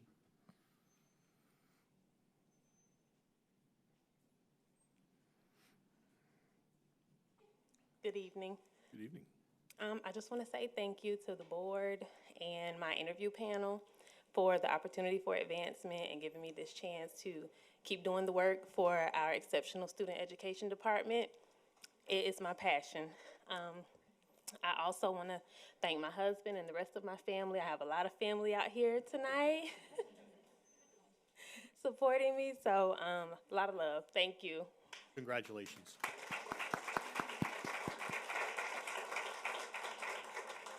Let's get the whole family down so we can get some pictures.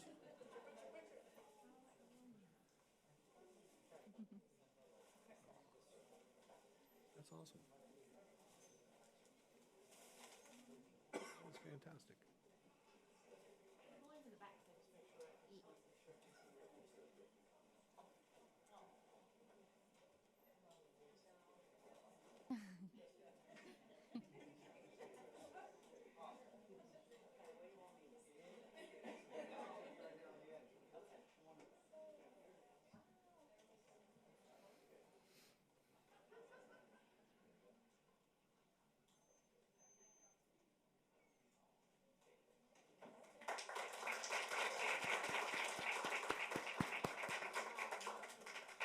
Next up, we have Earl Morse, Acting Assistant Director for Finance, being promoted to Assistant Director for Finance.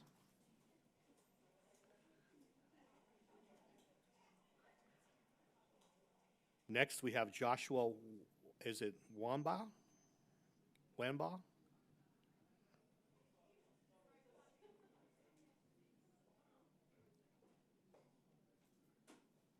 Mr. Geary is calling the hall. Let's find this.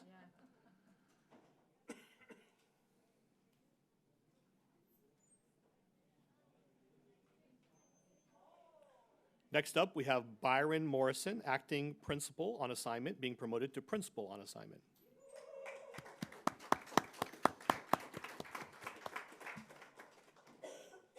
All right, good evening, everybody. Good evening, sir. Pleasure to be here, Board, Director, Superintendent Hyde. I appreciate this opportunity to be part of the Transformation Office. I do believe there's a lot of great work happening here in Polk County, and I'm excited to be a part of that great work. I work with some great people.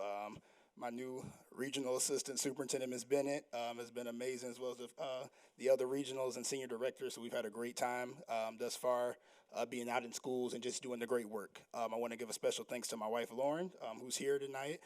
She got a job, which allowed us to actually move to this area. So she kind of paved the way for all of this. And of course, I have my kids here as well, who kind of give me that motivation to put my best foot forward whenever I'm supporting schools or any of the administrators in the building. So thank you. Congratulations. Thank you.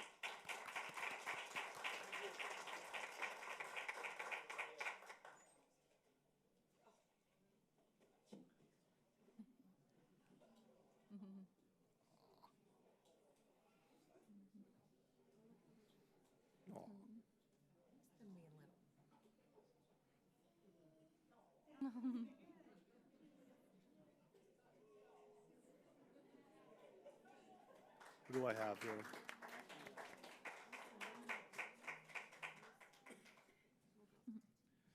Next is Michael Wright, Assistant Principal at Combi Academy of Design and Engineering, being promoted to Acting Principal at Combi Academy for Design and Engineering. Good evening, Superintendent Hyde, members of the board. I'd like to thank my family and friends for being here tonight. It's very special to get to have them here. I also want to take a moment to thank Ms. Tammy Ferens, my former principal, mentor, and friend. When I joined on board about 7 years ago at Combi Academy as the assistant principal, I didn't know what I was getting myself into, but she took me under her wing and she taught me the ropes and she gave me everything I need to be ready for what is about to come. I'd like to thank Ms. Kendrick for also being super supportive in my new role and making sure that all ducks are in a row and ready to go. But I'd also like to say, when you hear Combi, a lot of people have a stigma about what it used to be. Combi Academy is a miracle center. Combi Academy is a place where things happen on the daily that a lot of people don't see or take the time to see. I really want to acknowledge that because I've been able to see my son go from kindergarten all the way through 5th grade, now at Blake Academy, as an assistant principal. I'm watching my daughter now as the acting principal in 3rd grade, and I pray to God I get to see her make it all the way through 5th. I wouldn't have faith in this school if my children weren't there, and my children wouldn't be at a better school. It's incredible the things that are happening, but you got to take the time to look. Miracles every day, working with children of poverty and showing what the difference an adult who believes can do. I'd like to thank you all. Please take the time to come out and visit us. We'd appreciate it if you did. And that's why you were picked. Yes, sir. Congratulations.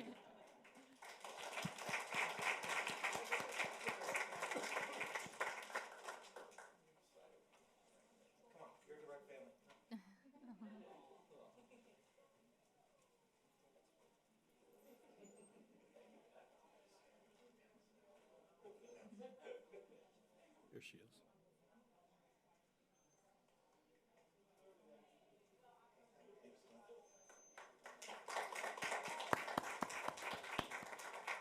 And last but certainly not least, Ms. Alba Gonzalez Colon, Acting Assistant Principal at Boone Middle School, is being promoted to Assistant Principal at Boone Middle School.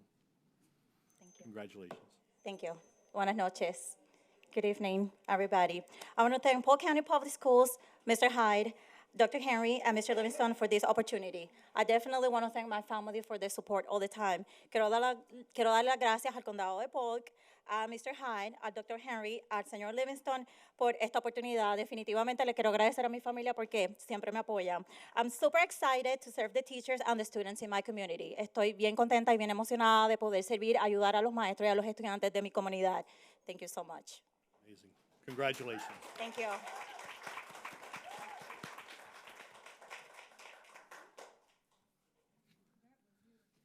Madam Chair, that concludes new administrators for this evening.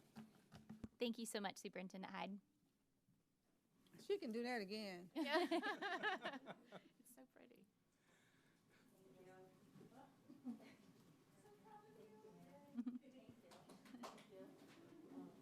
The next item on our agenda is our action agenda. So P1 is our school improvement plan, and I will now seek a motion to approve the school improvement plan for 2023-2024. So moved. Second. Ms. Cunningham and Dr. Allen. Any discussion? Seeing none, all those in favor, please signify by saying aye. Aye. Any opposed? And the motion carries. Next is item P2, Tinnerock High School and Southeastern University facility upgrade, and we'll seek a motion to approve the Tinnerock High School and Southeastern University facility upgrade. So moved. Second.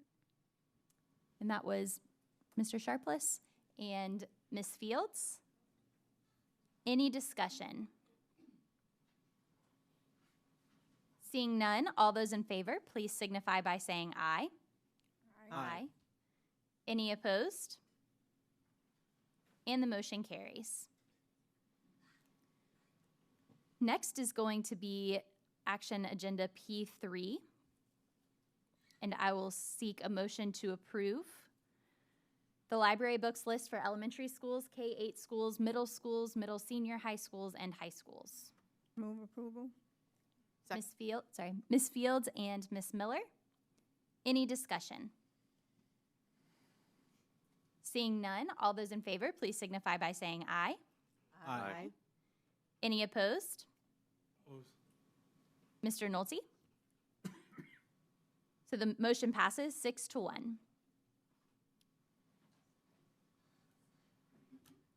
Next is going to be action agenda P4, which is the settlement of the 2023-2024 contract negotiations with PEA. I'll seek a motion to approve the attached collectively bargained teacher, paraeducator, and educational support clerical personnel signed tentative agreements following ratification by the 3 PEA employee groups. So moved. Second. Ms. Cunningham and Mr. Nolte. Any discussion? Ms. Fields? I want to commend everyone that was involved in negotiating and coming up with I think a good start with some of the issues that we tried to address, the compression for the veteran teachers and making sure that all the different classes are represented. I would like to say that we have had discussion in the past about a millage rate specifically to deal with the salaries, and I think one of the things that we have to make sure of is that it's a good time and that we have everything in place to pursue that. I understand the value of it, and I am definitely looking forward to having conversation when it's appropriate. Thank you, Ms. Fields. Mr. Nolte? I would also agree with that, and I'm looking forward to get those teachers that are in the middle of the pack some extra money because they're probably could go somewhere else and make some more money, but I'm so happy they're staying here, and hopefully soon we can reward them. And all the teachers I know are doing a fabulous job, so thank you for being here for us. Thank you, Mr. Nolte. Ms. Cunningham? Thank you, Madam Chair. I too want to state that I'm very grateful to the team that worked on coming up with this proposal. I know Ms. Yoakum, Mr. Pitts, Mr. Warren, of course, Superintendent Hyde. It's been an amazing group working tirelessly to make this happen. because as I said earlier in work session, you know, sometimes the old saying is you got to put your money where your mouth is. And we constantly applaud our teachers, thank our teachers, show appreciation like you saw tonight. But the bottom line is, with the world the way it is and the economy, folks need extra dollars in their pocket to be able to, you know, help their families and be able to move forward. And we all recognize that. And I'm so grateful that we got to this point. And I just want to echo thank you on behalf of, most importantly, our students. If we take care of our teachers and we take care of our bus drivers and we take care of our paras, you know what? And the bottom line is our students get the most rigorous and relevant education. And there's nothing else that we could hope for. So thank you to everyone who impacted this decision. And I'm very proud that we're to this point tonight. Thank you, Madam Chair. Thank you, Ms. Cunningham. Seeing no further discussion, all those in favor, please signify by saying aye. Aye. Any opposed? And the motion carries.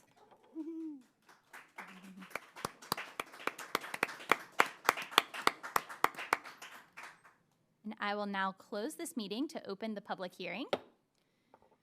And the first order of business is any speakers. We do not have any speakers registered to speak on our public hearing. So our first item will be Q1.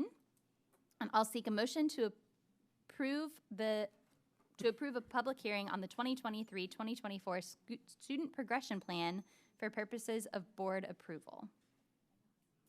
Move to approve. Second. Any discussion?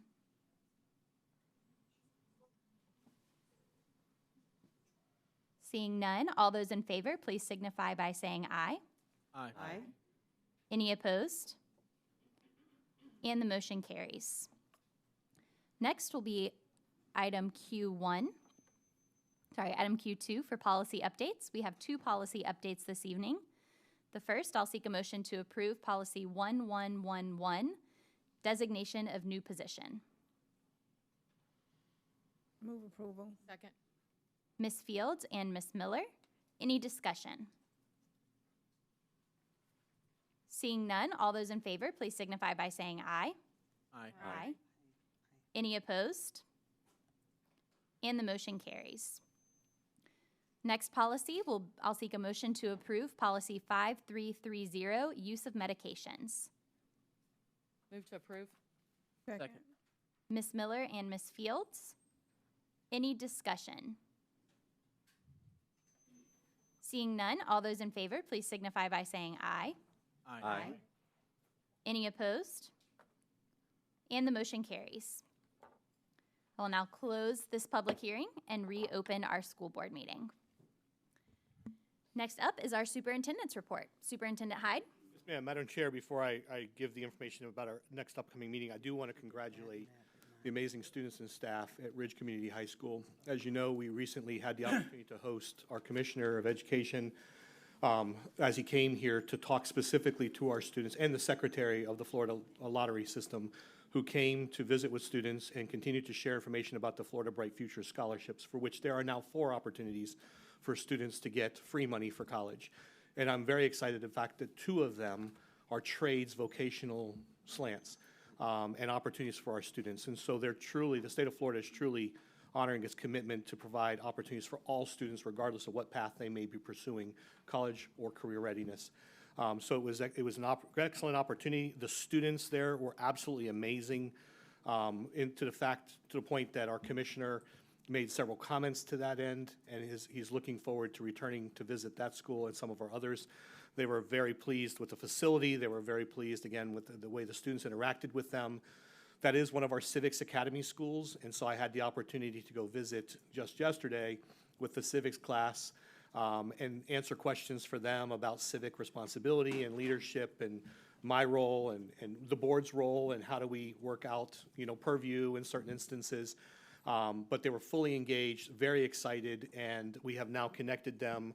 I believe Ms. Dodge has left for the evening, but I had the opportunity. They're planning a trip to Tallahassee, so I've connected them to Ms. Dodge so that she can facilitate getting them in to meet with some of our legislators in that setting and get to learn more about our system and get more involved in local government and efforts. But amazing group of students and an amazing team. Ms. Clark and her team deserve a lot of credit. They were given, as you know, we don't get very much notice. So the Friday before the event, we were told, are you interested in hosting this event? I, of course, said, yes, we're interested. Let me call Ms. Clark and see if she's interested. I gave her first right of refusal. She said, no, we'll be honored to do it. And she was able to get student permission slips and everything done very quickly. We had about 300 students in the audience. It was well attended and a great event. So I wanted to make sure I highlighted that. We had our first also barbecue competition this last weekend. I'm not going to say anything else in case Mr. Sharpless or somebody else, I don't want to steal your thunder. But in the superintendent's report, we have a lot of things going on, as you know, wrapping up homecoming events and other things going on in the school district that, you know, and I look forward over the next few months, now that the first quarter is ended, we will be bringing the academy improvement plans forward for you so that you can see what the goals and initiatives are there to further their experiences and opportunities for our students, because we've made great significant progress in those areas. But I also look forward to the opportunity now that the first quarter is over to start bringing more students in for academic and other recognition, because we are committed to that. And I'd love to see as many students here tonight, if not twice as many, as we've had administrators and other people here for this evening for recognition. So it's a great opportunity for us because there's some amazing things going on in Polk County Public Schools. So the next work session and board meeting will be held on November 14th, 2023. The work session will begin at 12:30 p.m. and the board meeting will begin at 5 p.m. The meetings will be held at the district office located at 1915 South Floral Avenue here in Bartow. Thank you, Madam Chair. Thank you, Superintendent Hyde. Next is our attorney's report. Mr. Bridges. Madam Chair, I have 3 items for the board tonight. The first is a recommendation to approve a proposed attorney-client engagement agreement with Wagstaff and Cartmel and co-counsel Curtin McConkey and Han Arundel Harrison Sale and Beasley Allen Crow, Methvin Porras and Miles, and Goza and Honold. These are law firms that are representing school districts across the country in mass tort litigation against various social media entities in connection with pursuit of claims for damages associated with use of social media by students.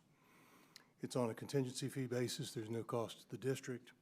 You know, we'll engage in, if it is approved, we'll engage in discovery, provide that information to them. At this point, it appears that about half the school districts in Florida have joined litigation, this one or similar, and as well as school districts across the country.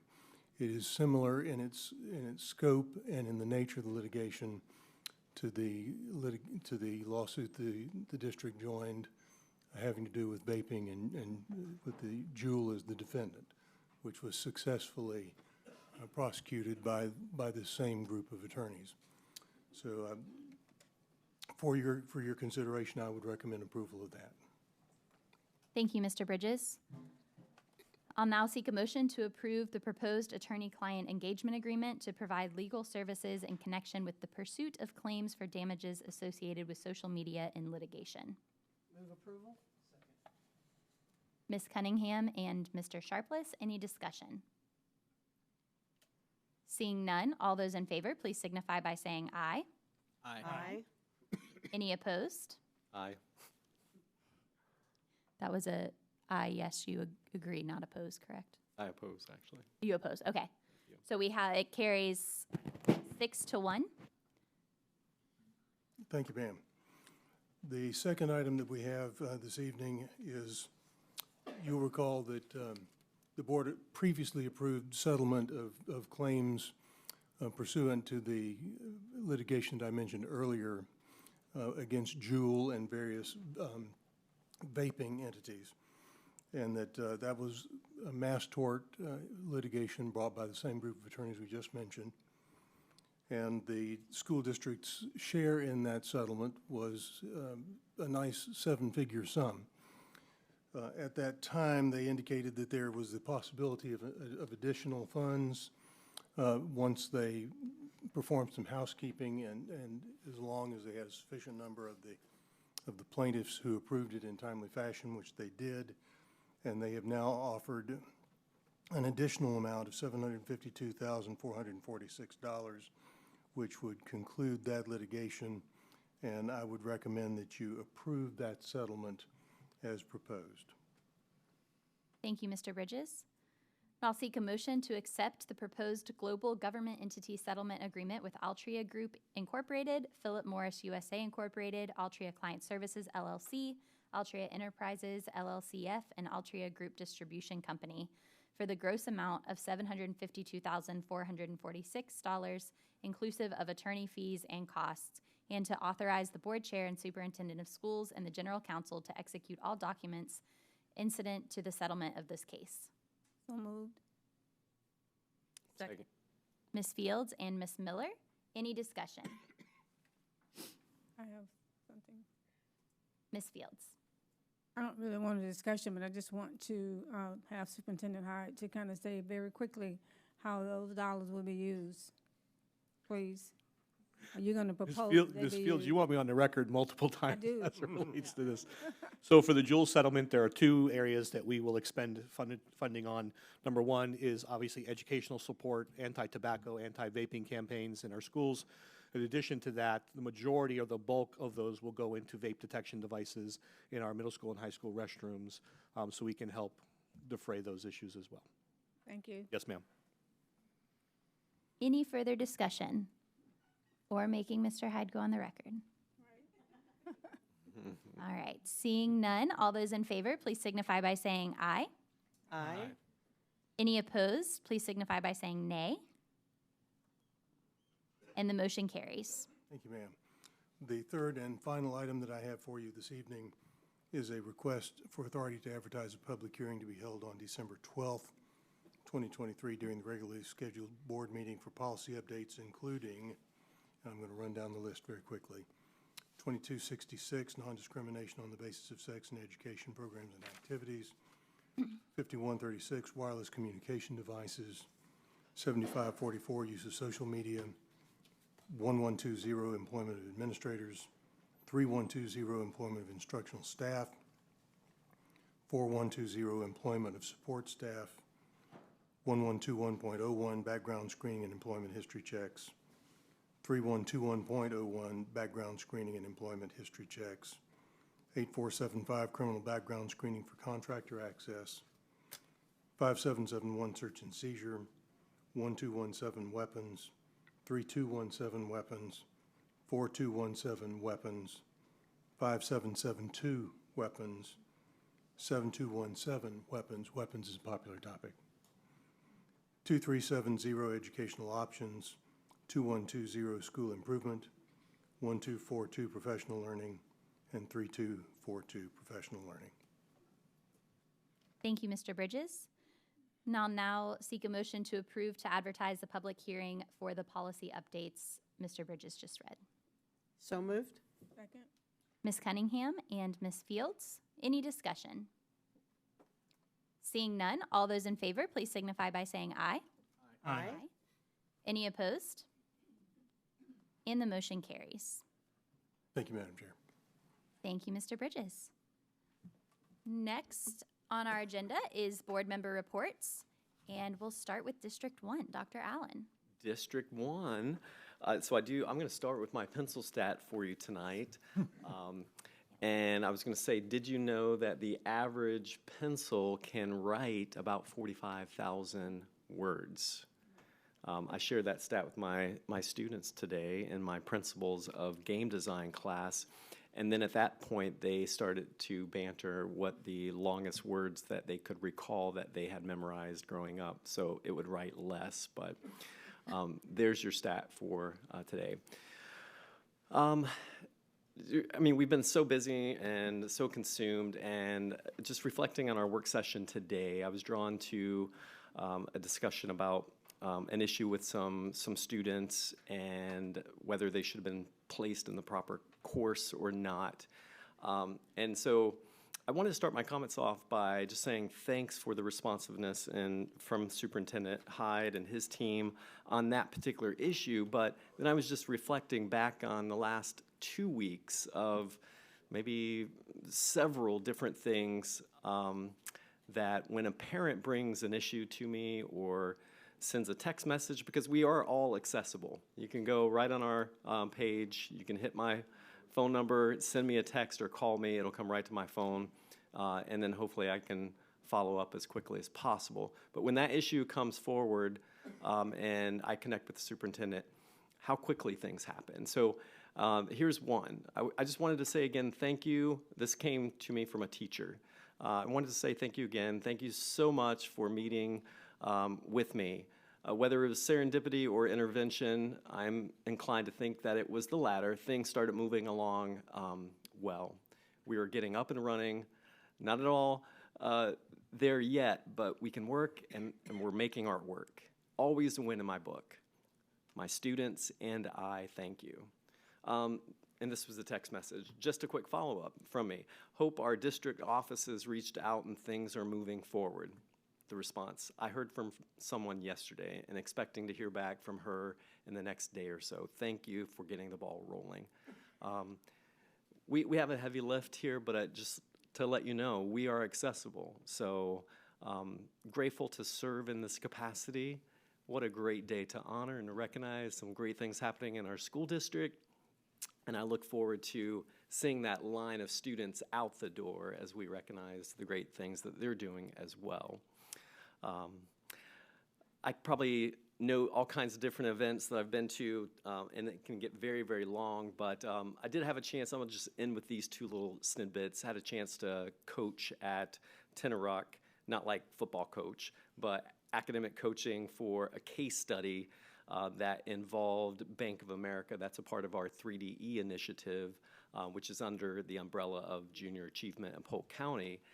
And it was awesome just to hear these students like ponder and work through this. It's a PBL, which is a problem-based learning. And within higher education, we use this model a lot. And to hear students work through this, and the initiative was, how do we reduce the amount of email intake within Bank of America by implementing either 1, 2, or 3. And one of them, was like artificial intelligence. The other was the metaverse, or the last one was live chat and VoIP, which is voice internet protocol. And just to hear our students work through and discern and bring data and research was so exciting. And then just yesterday, our students, I had a chance again to be a part of an entourage of students where we went to the sheriff's office, and our students then pitched a case to their human resources department. And here Sheriff Grady did have an opportunity to speak with our students about his early days serving on the ambulance and delivering as a 16-year-old delivering a baby. And he shared that with our students, and they're always like, what? No way. And I can't imagine that. But beyond that, I think our junior achievement students did an amazing job pitching their problem-based learning to the Polk County Sheriff's Office Human Resources Department. So just a couple highlights. Glad to be here, Madam Chair. That's all I have. Thank you. And next we'll go to District 2, Ms. Cunningham. Thank you, Madam Chair. In the effort of time tonight, I will hold my comments for our next meeting. Thank you. Thank you, Ms. Cunningham. Mr. Nolte, District 3. Thank you, Madam Chair. I'm going to cut mine close too. All the schools I visited, I just saw tremendous things from the teachers teaching, students listening, faculty members doing what they were supposed to do, and everybody's working together great and just super impressive. I also attended several sporting events, and it was good to see the super morale. Even students that weren't even playing either volleyball or football, they're backing their teams up. It's nice to see that pride. On a sad note, I attended Andres Martinez's service down there in Fort Meade, and it's so sad. 9 years old, he would have been 10 the next Friday, and it was touching. And I can't think that. Think over in the Middle East right now. That's probably repeating itself. And we need to pray that somehow over in that Middle East, they can find a miracle and get peace and stop this, because I feel so bad for those young people, those kids over there. So anyway, we're doing a good job. Keep on working, keep on being hard. Thank you, Mr. Hyde, for your work. Thank you all the people here to put all those things together, and the union for getting together, and God bless you, God bless America, and God bless Polk County. Thank you, Mr. Nolte. And Ms. Fields, District 5? I'm going to keep mine short, like Ms. Cunningham referenced. I see there's a lot of speakers, which is good, but I do have a time-sensitive request. I am a part of Girls Inc., which everyone knows, which is a United Way agency, and we've been very blessed to receive funding from United Way for many, many, many years. And I want to thank Superintendent Hyde for allowing nonprofits to come and to share how we're partnering with each other. And one of the neat things about United Way is that if it's not a United Way agency, as long as it is a 501c3 agency, you can make your contributions through United Way for them.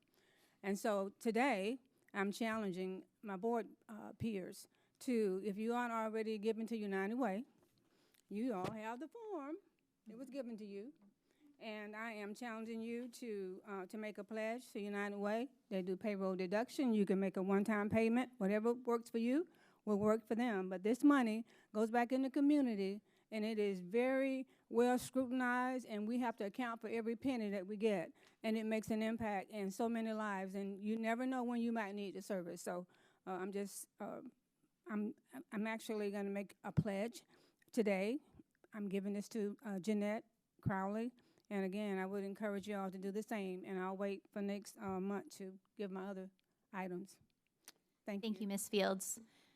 Does our department, can we compete for the United Way? Yeah, I'm just curious, if Superintendent Hyde's department could win last year, I feel like we should be able to compete.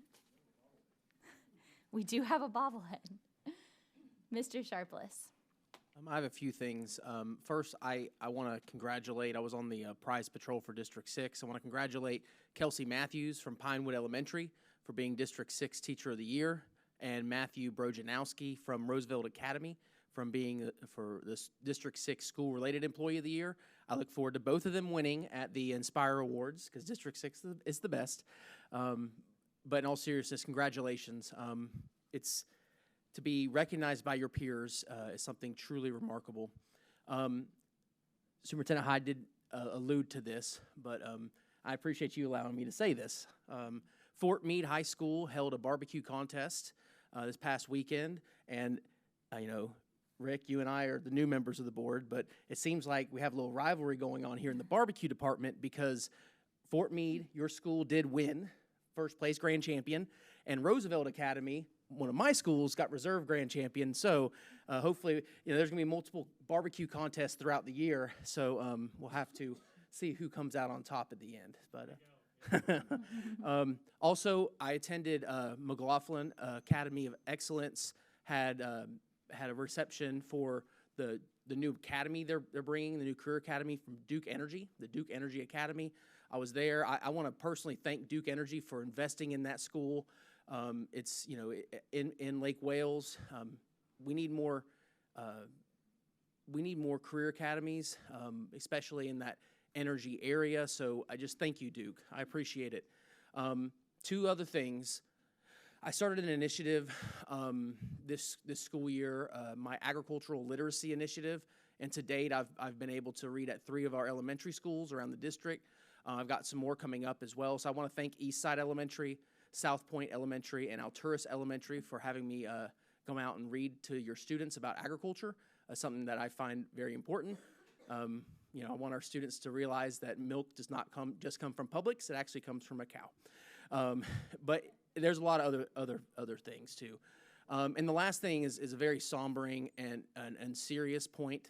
And on October 14th, I was given the opportunity to tour the 1200 building at Marjorie Stoneman Douglas High School in Parkland. I'm just curious, did any other board member, was any other board member given that opportunity or able to go? No? Okay, well, I would highly suggest if they present it, that opportunity is presented to you. Sorry, it's hard. I'm trying to fight back some emotions here. To tour that building, it is relatively undisturbed. The plan is to demolish it over the summer.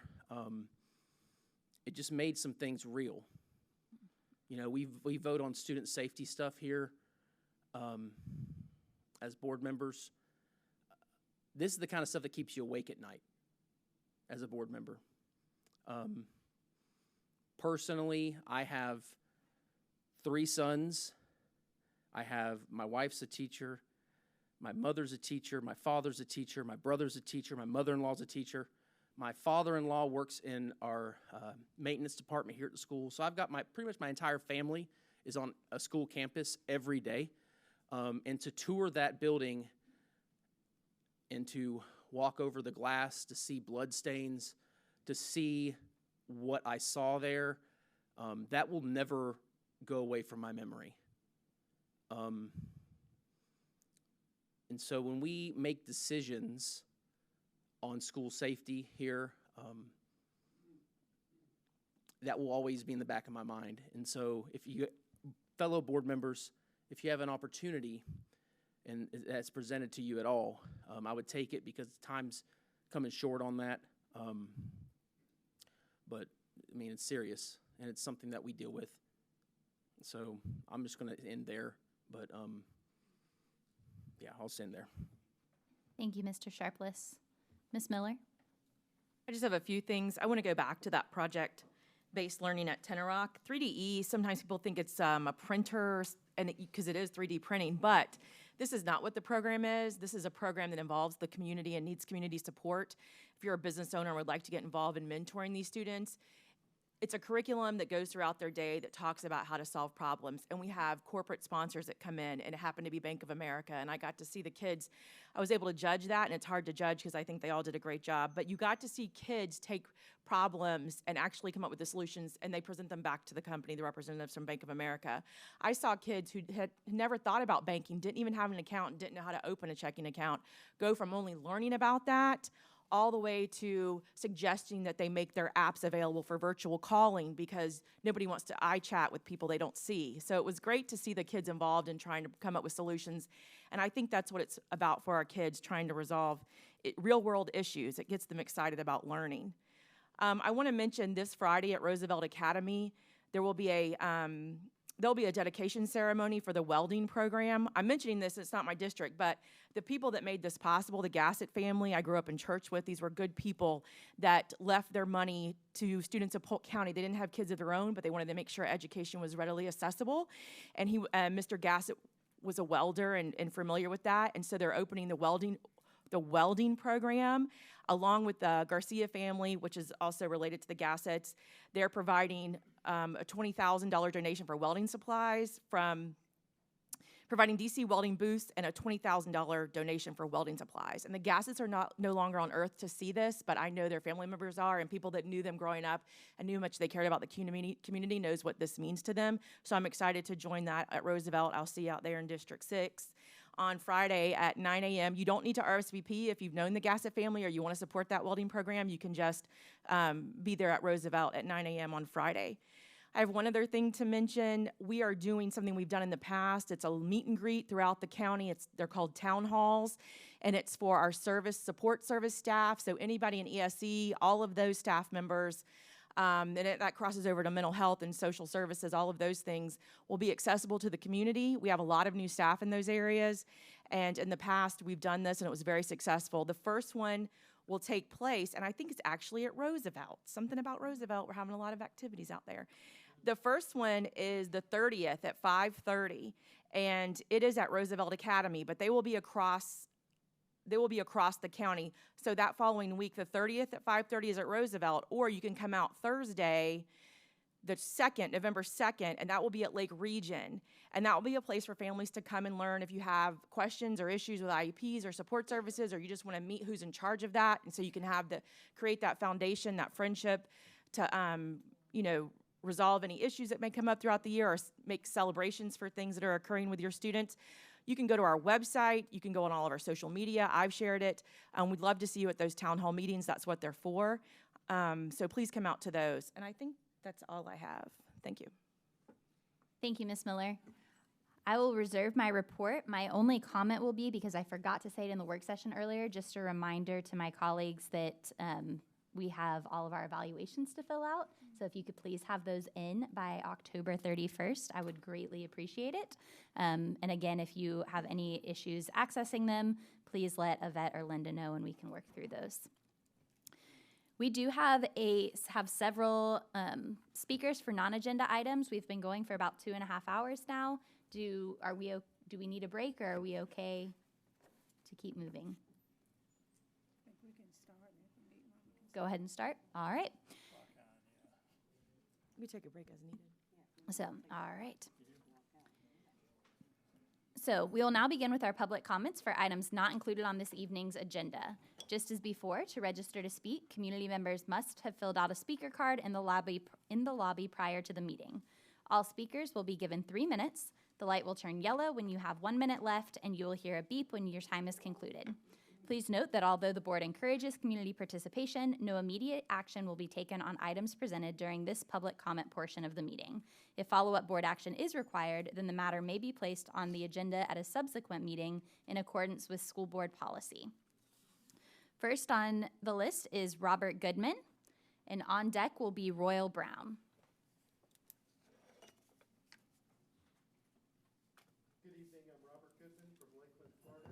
Start off by congratulating 2 board members.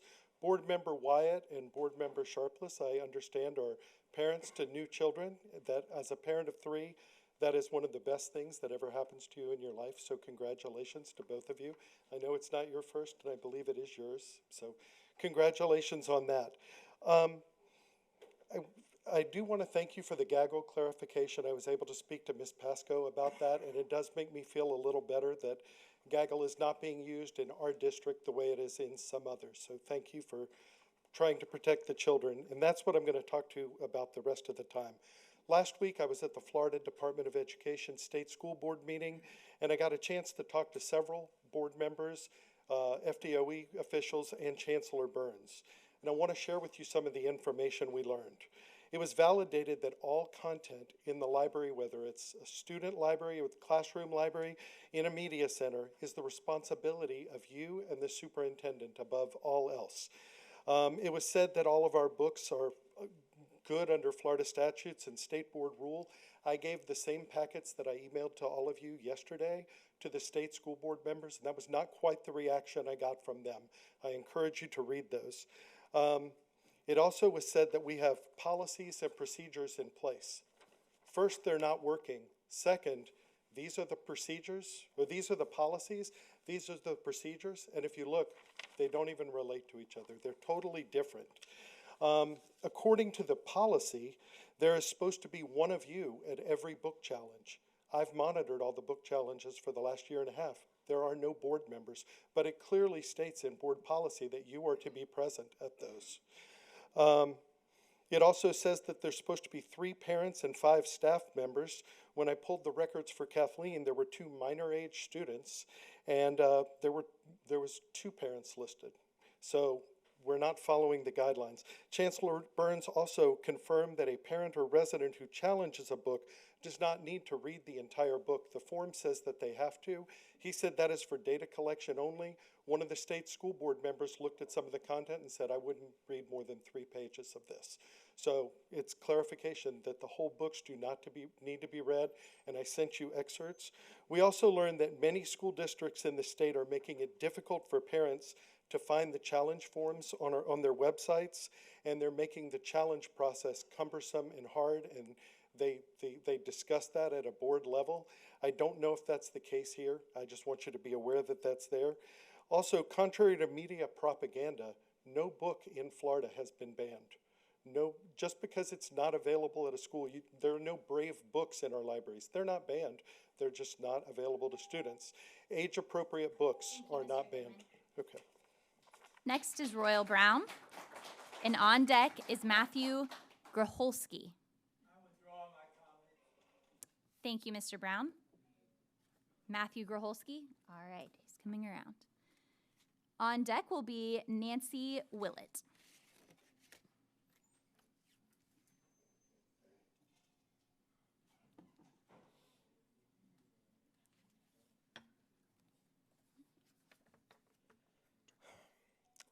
Angela Michelle Carr, 52. Gerald Gallion, 29. Anult Joseph Lagar, Jr., 19. Those are the names of those murdered in Jacksonville on August the 26th, 2023. I'm tired.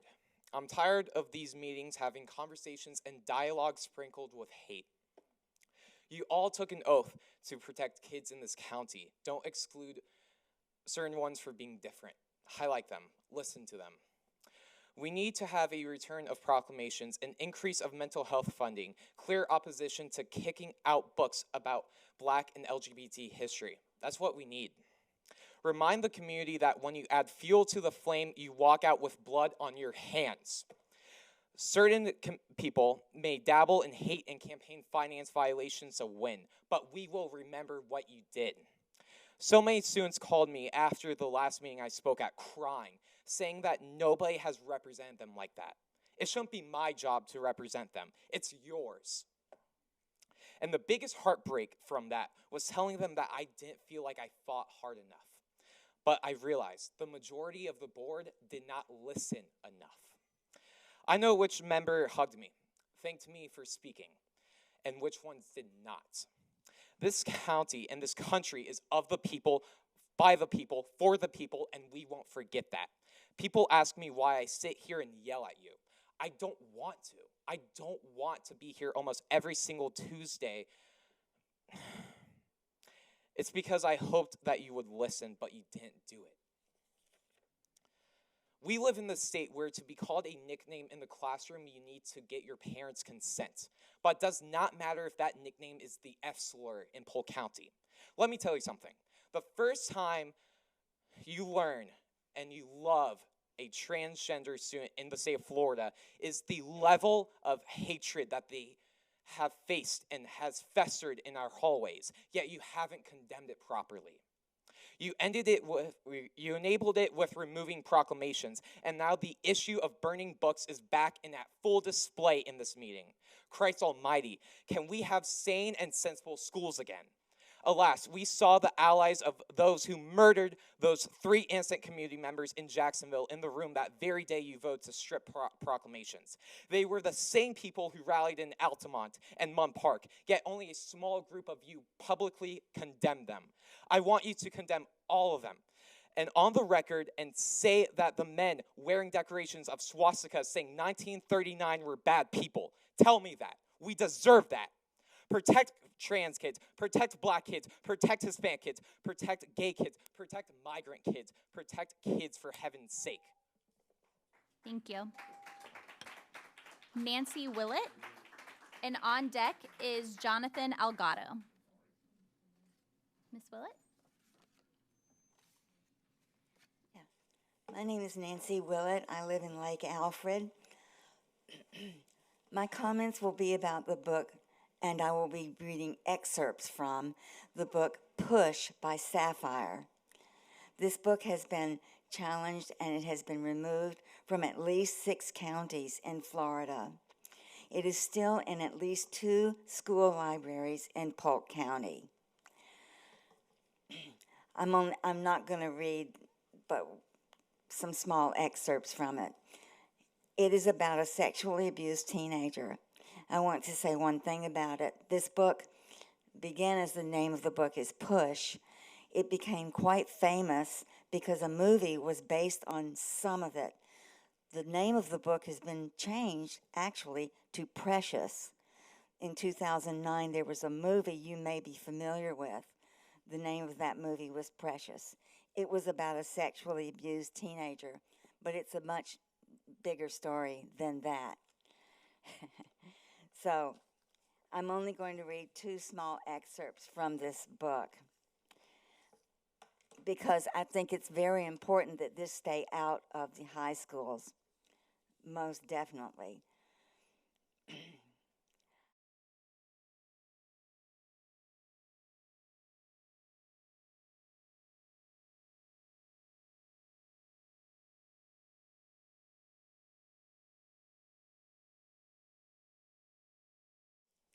There's more, much more, but I'm only going to go to this last excerpt because this is important This does not need to be in any school.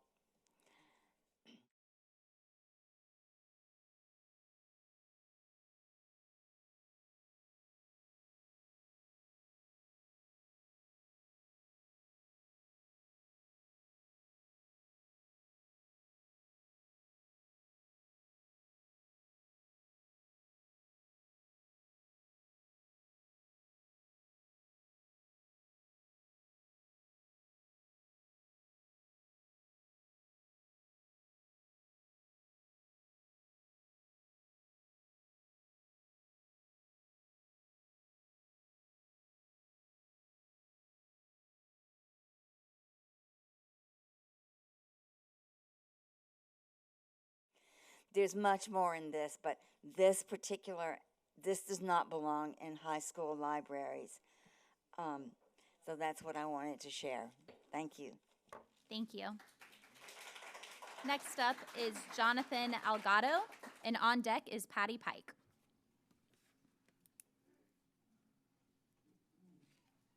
Good evening, ladies and gentlemen. My name is Jonathan Algado. I'm a Lakeland resident.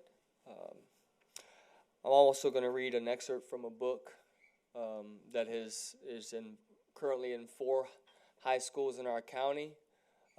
Back to Mr. Nolte's statement. I'm sure YouTube will probably censor this. They censored me last time. And we can just all agree as adults, as sensible people, that if YouTube censors it, then what in the world is it doing in the libraries? Whether the parent wants to opt out or not, it's all it's common sense, right? And we're not putting on a show, whoever's here watching us, whatever, but you have to look in your heart and look at your sense of morality. And when you look in your heart and your sense of morality, I want you to ask yourself, what is the literary value in statements such as this?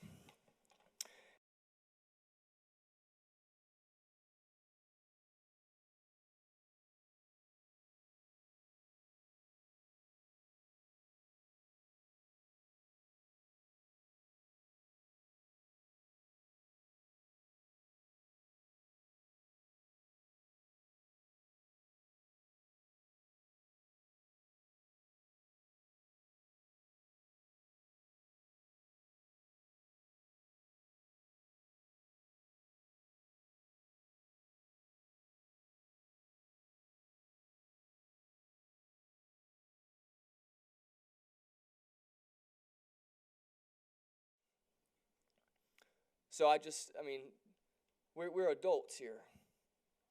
It's very simple. We don't have to go through all this rigmarole.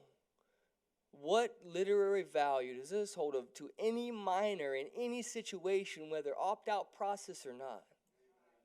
My goodness. If parents are so interested in their children reading this material, let the parent go and buy it. I don't feel obligated to pay for some trash like this. And it's been said that these books, these current books I just read, they teach compassion, they teach empathy, they teach all these, good things about human characteristics. Well, I present to you one book that personifies and that shows value and has changed my life as a young man. When I was 17, I did 5 years in state prison, got out addicted to heroin, shooting needles in my arms, ended up homeless. This one thing, God's word stands true and stands firm. And the truth of it is, we shall all, not just you guys, all of us will be judged by his word. God bless you. Thank you.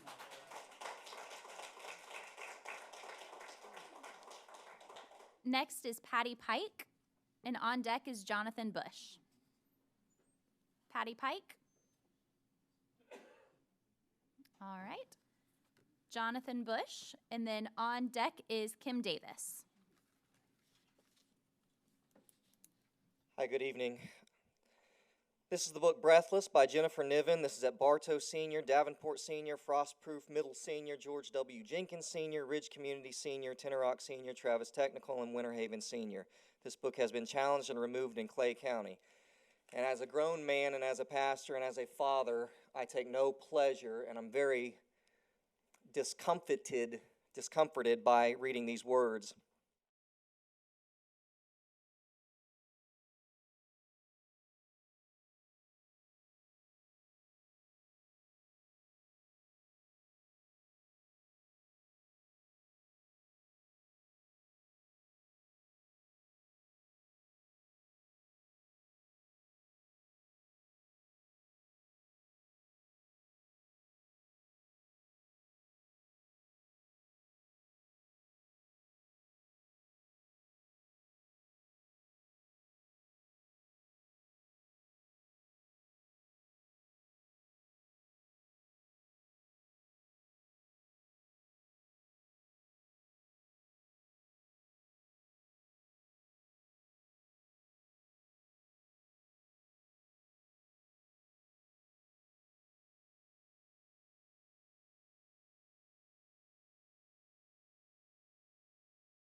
That was very uncomfortable for me to read. And you want to talk about protecting our children? If you have the authority and you have the power to remove this pornographic material from our public school libraries, you have a duty to God Almighty to do so. Because Romans 13 says that governors are a minister of God and a terror to evildoers. These are evildoers. And so may God help you to make the right decisions. Thank you. Next up is Kim Davis, and on deck is John Lynn. I'm also going to read a very uncomfortable passage from a book called Blue Eyes. A very simple name for some very uncomfortable information.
What in the world?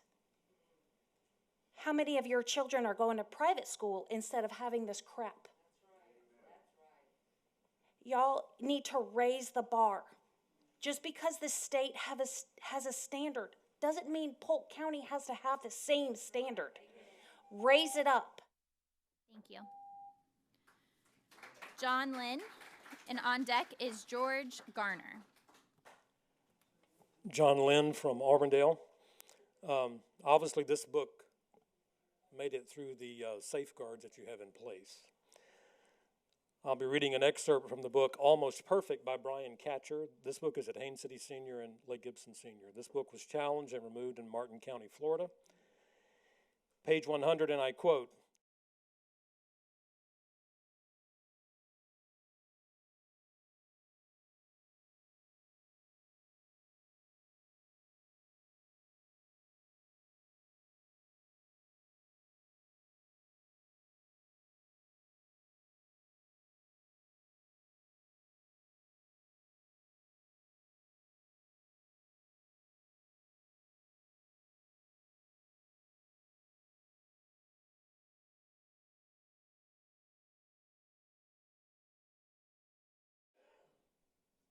are you hearing what we're saying? And these books reside to this day in Polk County school libraries, some? It's shocking. Question, who are the adults in the room? You as a school board solely stand between these books remaining or being removed from our Polk County school libraries. You, all 7 of you. Who is your constituency that demands that these books remain? You obviously fear that constituency and it keeps you from being the adults in the room.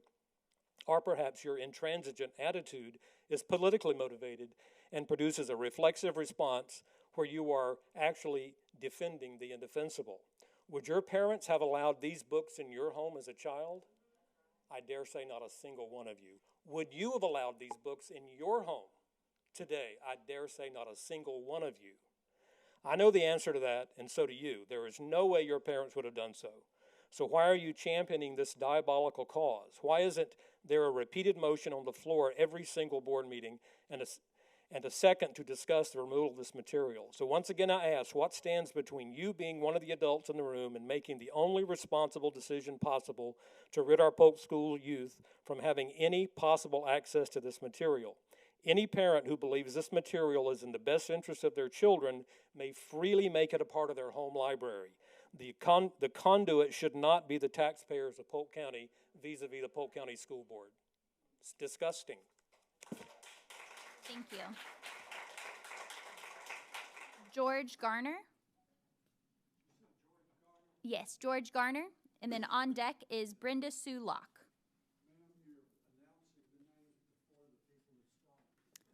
I apologize. I will try to wait. Thank you. I am George Garner. I'm a chaplain, U.S. Army, retired, and Lakeland High School, class of '64. I ask you to focus on the book Sold, S-O-L-D, Sold, by Patricia McCormick. This book is at the following senior high schools: Davenport, Kathleen, Ridge Community, Tenor Rock, George W. Jenkins, Lakeland, Auburndale, Bartow, Lake Gibson, Lake Region, Ridge Community, and Frostproof Middle, Senior, and Travis Technical. The book has more recently been challenged and removed in Clay, Martin, and Manatee counties.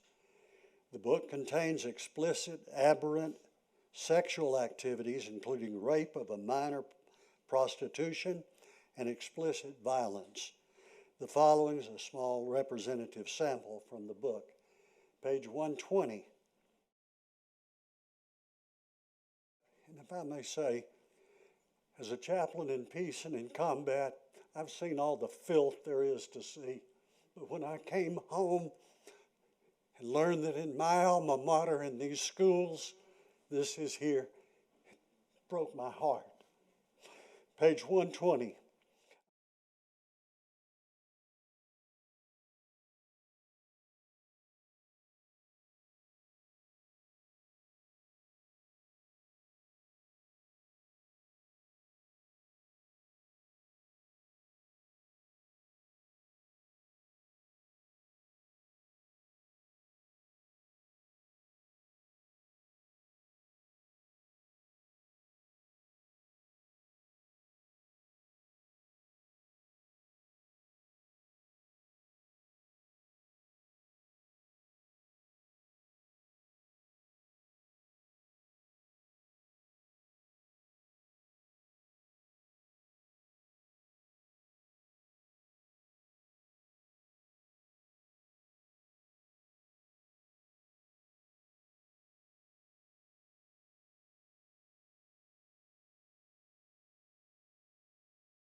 You, as the Polk County School Board, can remove this book.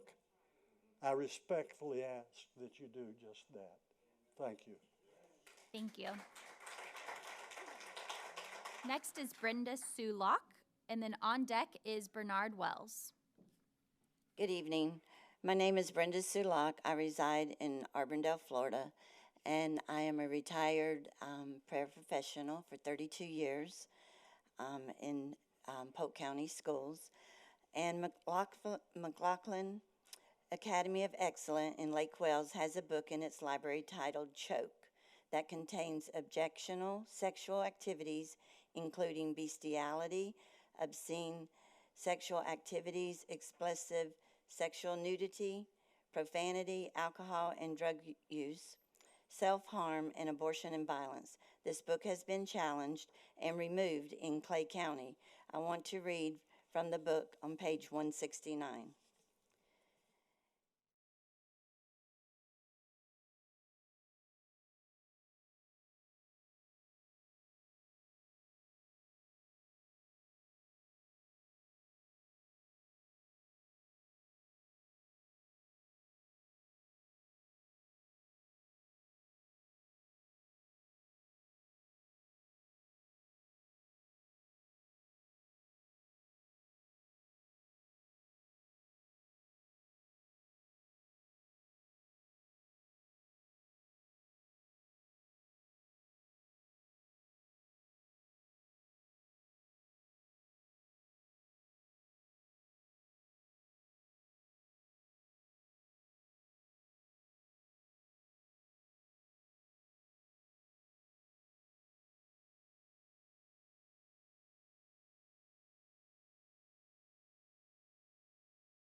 I understand that the school board has the authority to remove this book from the library. I am respectfully requesting the school board to please remove the book from the public school system. Our children are our future, and their minds should not be corrupted with this content. Thank you. Thank you.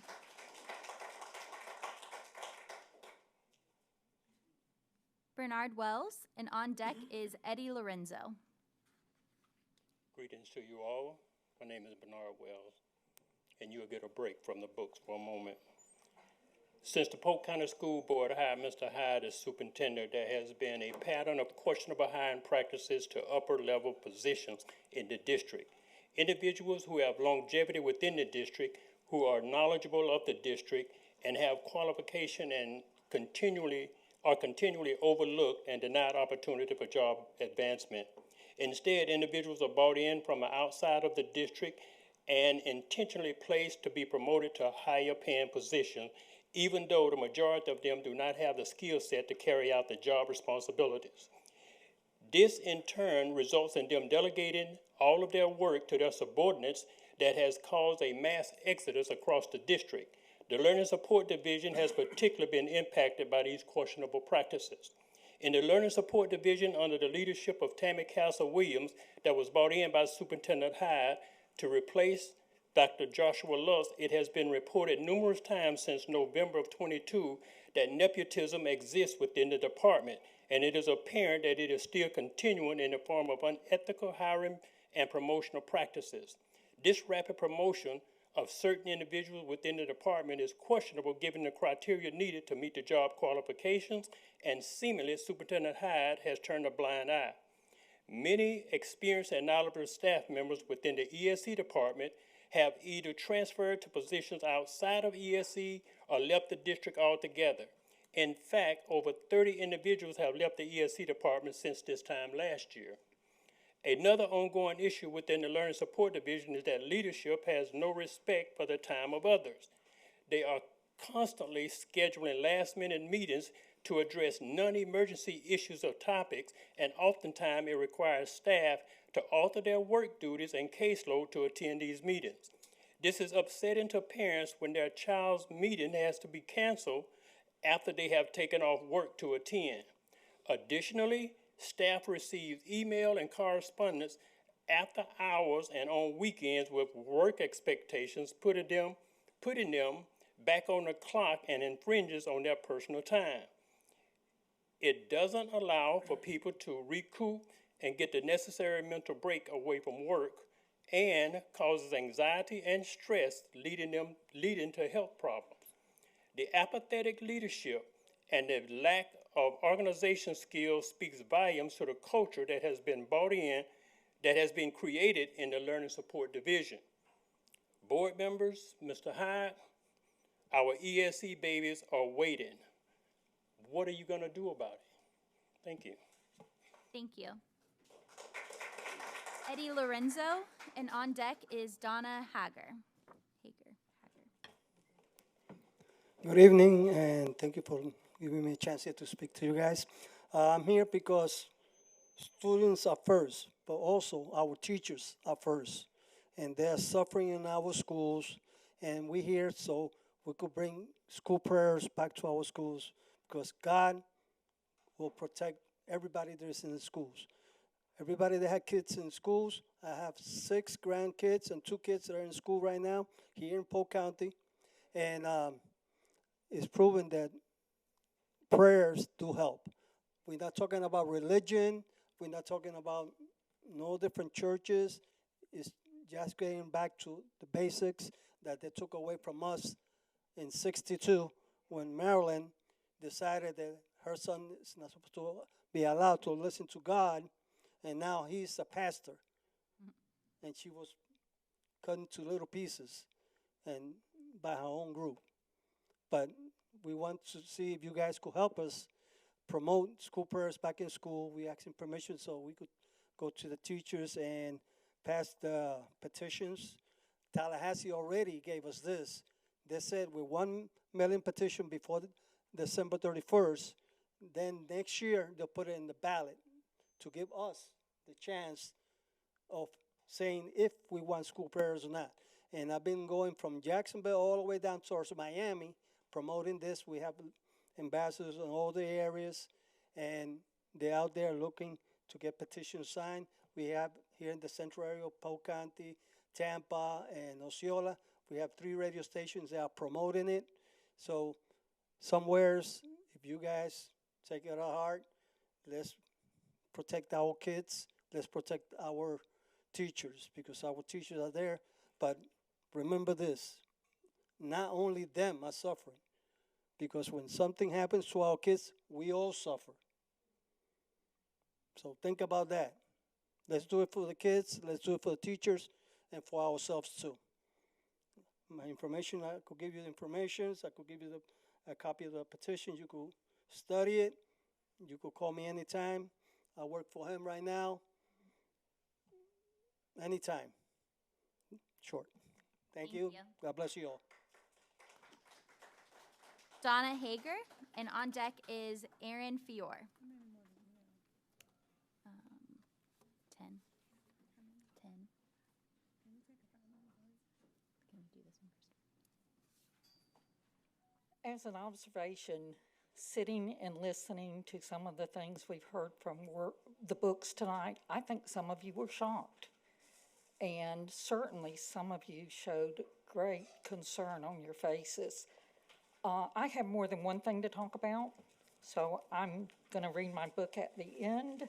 But what I would like to talk about is that we have a lot of people that come to school board meetings. A lot of us have to sit over here, and there are other places you could hold these meetings that would make it much easier. Everybody could hear you. And when people are being recognized, you'd have a much bigger group in here clapping for them.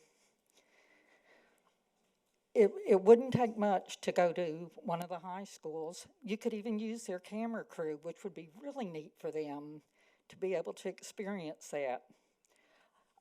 When parents have to take time off from work to come to meetings to express their concern, it is very difficult if you're trying to support your family and you want to come to a Polk County School Board meeting. Back in the 1990s, they had school board meetings at night, so people were more allowed to participate as parents without leaving work, and I think you should consider that strongly. Parents should have a right to come and talk to you. Another thing I would like to suggest, since our schools get overcrowded as we get more and more people here, and on the way to the meeting, I counted 6 new subdivisions, we might consider opening at least one school in every city at night. So if you work at the hospital on night shift, or you work at a convenience store on the night shift, your kids could go to school when you're at work. And I think if we did that, it would save a lot of parents from frustration when they aren't getting enough sleep because they're at work. But let me talk just about the book I brought was identical. And I don't have time, obviously, to read, but I want you to know this book is about sexual assault, child molestation, incest, and even a high school student describing how she was going to seduce one of her teachers. If that isn't enough to keep it out of our school system, it also has drug and alcohol abuse, self-destructive behaviors, including cutting, purging, and suicide attempts. We don't need our students to read that kind of information. It's not just the sexual abuse, it's everything that's in them. Thank you. Thank you. And I've had a request from a couple of my colleagues that we take a 5-minute recess. So we are going to do that very quickly, and we will be back at 8:40.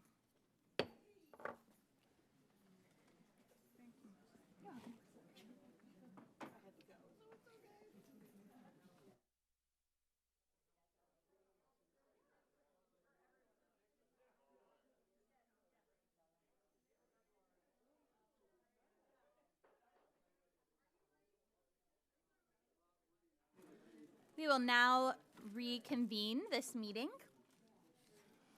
Next is Aaron Fior, and on deck is Deborah Finkel.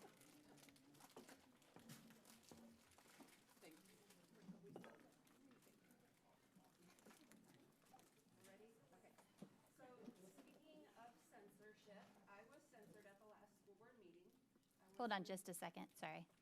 Go ahead. I was censored at the last school board meeting. I was muted and blurred when I read an excerpt from the book Red Hood. And I'll remind everyone here, in case you didn't hear it, that that book detailed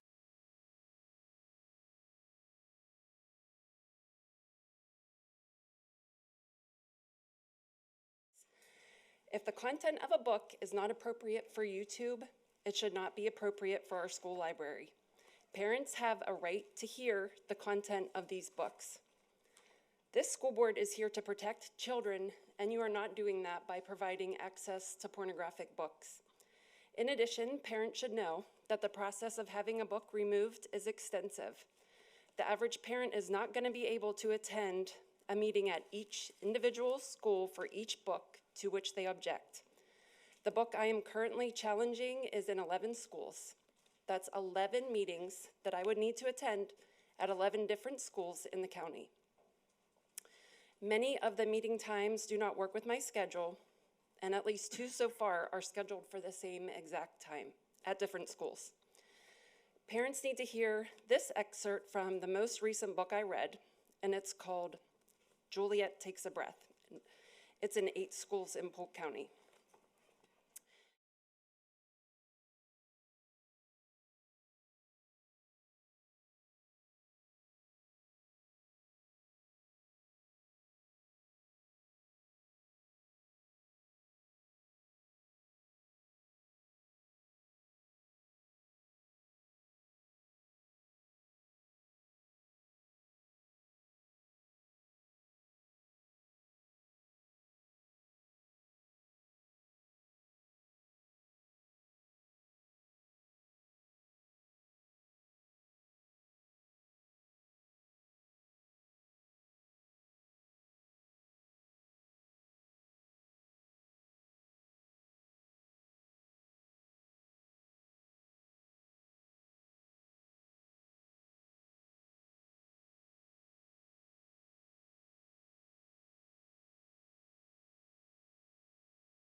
You mentioned making sure that books are age appropriate.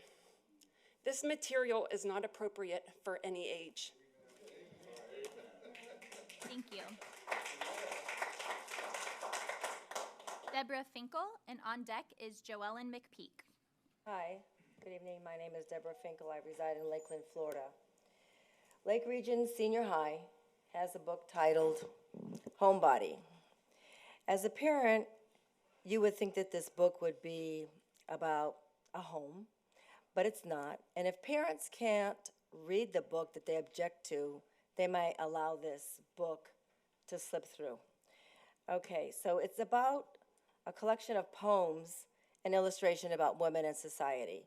It contains inappropriate sexual activities, including molestation, sexual nudity, profanity, alternate gender ideologies, and cartoon images of a woman's crotch and pubic hair. One excerpt that I was reading through here says,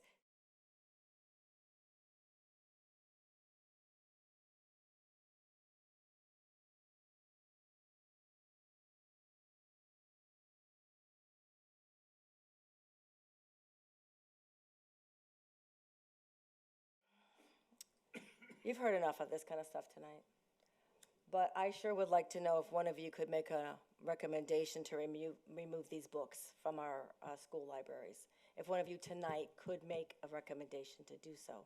As we said at the start of this speaking portion, there are no action items that will be taken based on public I just wanted comment. to probe your mind. Appreciate your time. Thank you. Thank you. Joellen McPeak, and on deck is Beverly Hartley. Hi, good evening. My name is Joellen McPeak. My pronouns are she, her. And before I begin with my prepared remarks, I wanted to comment earlier tonight, we had Joe Tedder here with the Kids Art License Plate Tag Art Program. And I have my kids, who are now 22 and 19, I have their tag arts hanging on my lanyard. And I was at a swim meet doing ticket sales, and I had these fifth graders who were there watching their siblings swim, and they were so excited to see my tags from my kids. And when I told them they were my kids, I told them how old my kids were. They were just so thrilled, and they were telling me all about their designs. It's such a great program, and it really opens up conversations. And I really appreciate that that continues and supports our schools. So that's my little bud sign. So otherwise, my comments are going to be brief tonight. I come before you because I heard and I see that there is a group of people here reading excerpts from books that are out of context in an attempt to have them removed from our libraries. As I waited in line tonight to come in, I learned some things from overheard conversations. Most of the people have not read the books in their entirety and are only reading excerpts that have been prepared for them. Some of them refuse to follow the process to challenge books because it requires them to attend meetings to discuss the books in question, and they don't believe that the books will be removed. Also, they seem unaware that there is a process where parents can opt their children out of books they find inappropriate. No questions asked. I feel confident that any books read from this evening are not part of the curriculum in our classrooms. These books are curated for students' self-selected reading. Though for many years, American schools have been pressured to restrict and deny access to books deemed objectionable by an individual or group. And I beg you to require these individuals to follow the procedure in place and not to bend to the tactics where they're on display today to circumvent that policy. As we've noted in this earlier in the meeting tonight, these books currently have a rigorous process that they have to go through to be selected for our media center, and I cannot impress on you enough the importance of access to a diverse collection of books. Thank you. Thank you, Ms. McPeak.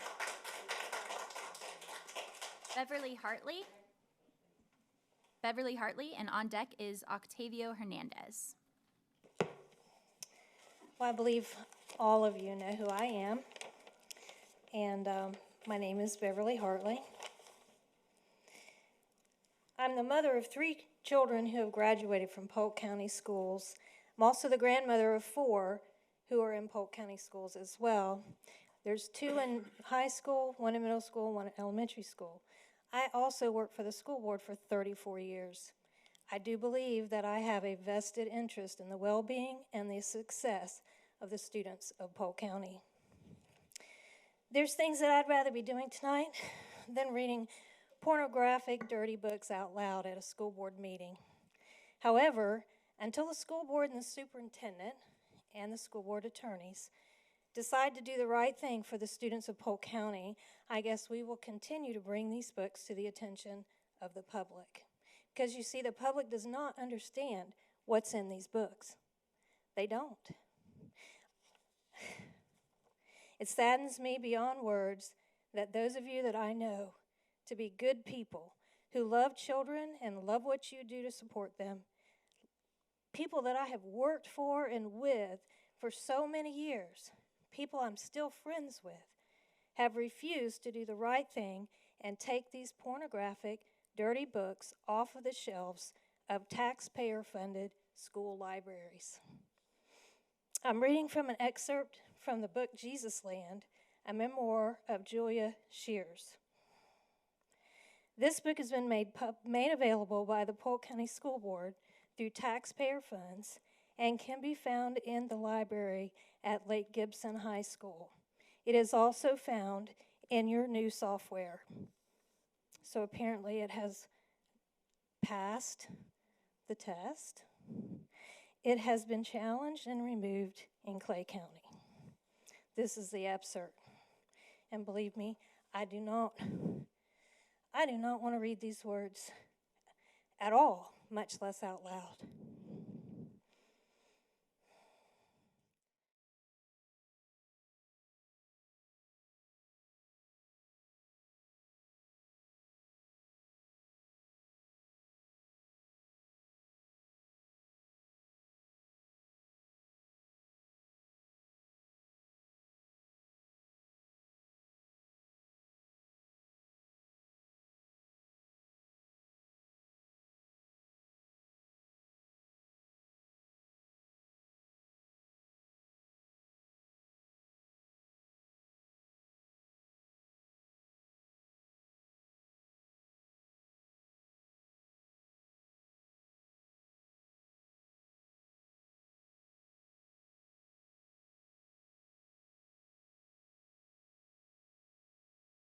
Thank you, Ms. Hartley.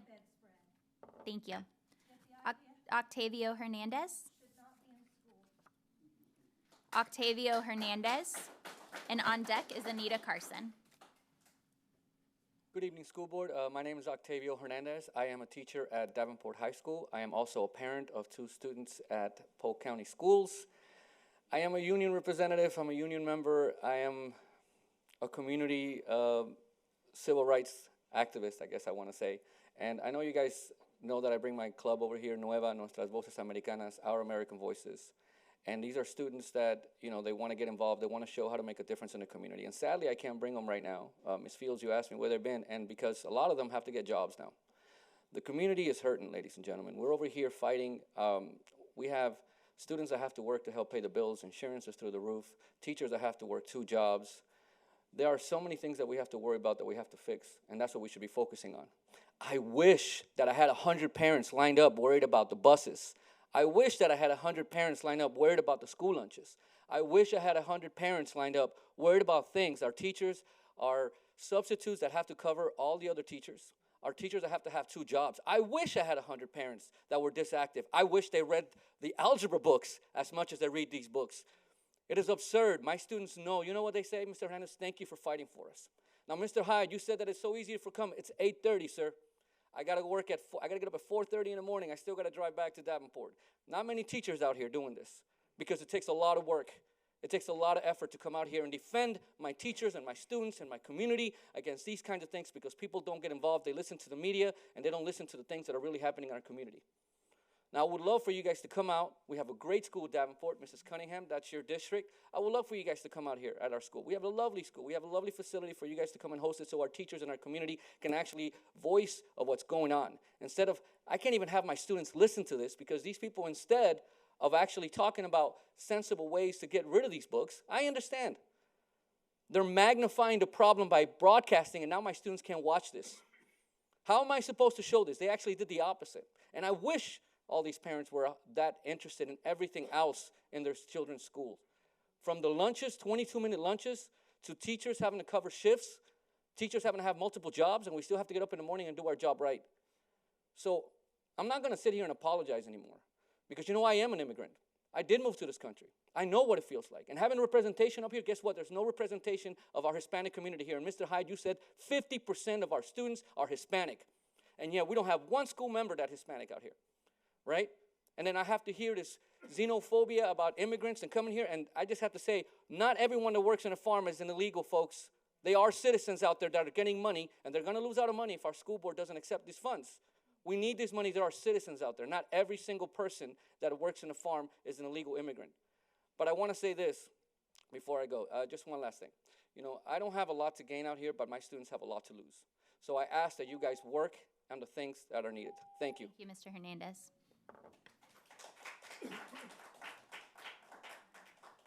Anita Carson, and on deck is Jadeli Martinez. So second time talking tonight, I got a little more passionate than I have in years earlier tonight, and I appreciate Octavio for speaking up again for our migrant student population and their families. But the thing that I actually wanted to talk about for this portion of my 3 minutes is the Title IX policy that you're going to be discussing next board meeting. I wanted to go ahead and put my thoughts out there now so that you have them before you're trying to figure out what you want to do. Neola recommended your Title IX policy where it particularly enunciated protections for sexual identity and gender expression. In your non-discrim policy for students, you have that enunciated. In your non-discrim policy for staff, that's already there. It's a specific protection. In your contracts, that's already in place and specifically set. Why are we removing it from a Title IX policy when all of your other policies already have those pieces? The only thing that Title IX adds is a specific timeline and specific federal protections for those students if they are harassed or discriminated against based on their sexual orientation and gender identity. It doesn't align with your policies. It goes against what Neola is putting forward, and the Federal Board of Education will be finishing up their rulemaking process by the end of this year that will include those pieces, so then you're gonna have to go back and revise it anyway.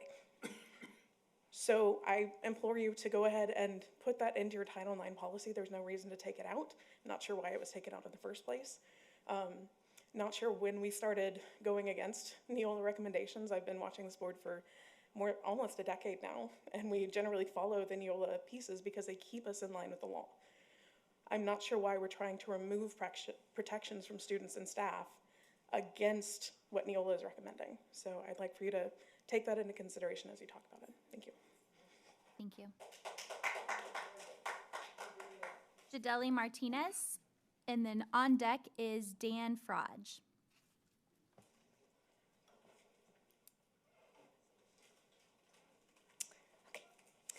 Hi, my name is Jadeli Martinez. I'm a resident of Winter Haven. I came here to talk about the concerns of the books.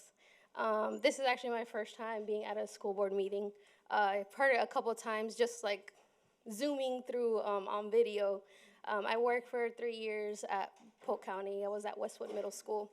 And when I was asked to come here to talk about this, like, it's really eye-opening because I'm only 28 years old, and I have 2 kids. I have a 2-year-old and an 8-year-old, and I put them both into public or private schools. And you know, I feel like we live in a bubble. So that's why, like, just me hearing everyone coming here just to talk about books, I know it seems like a minimal thing, or to some it's like, oh, it's just something small as books. But the thing is, if you think about the bigger picture, we're messing with the imaginations of our youth. Like, we're saying that this is okay to imagine, but then we're blocking the pornography sites on on their computers. So it's like it doesn't make sense to have it in books where you can imagine it, but I can't go into the classroom and read it out loud. So, what he said, it was a good point to like come up here and come up with ways that can fix this problem, or how to open it up to parents who work a 9-to-5 job and then come home and it's like, I have no time for this. And that was for me. Like, I worked at a public school, but I worked at a middle school and didn't really know that this was an issue, and which is weird, So yeah, I'm not even gonna read the excerpts because it is a book. What's it called? The book is called Forever by Judy Blume. It has the explicit sexual content talking about the sexual organs and all of that. It is removed from Marion and St. Johns counties, but we do have it in our Auburndale high schools, most of our high schools. And yeah, that's all I wanted to say. Thank you. Thank you. Dan Frage, and on deck is Jimmy Smith.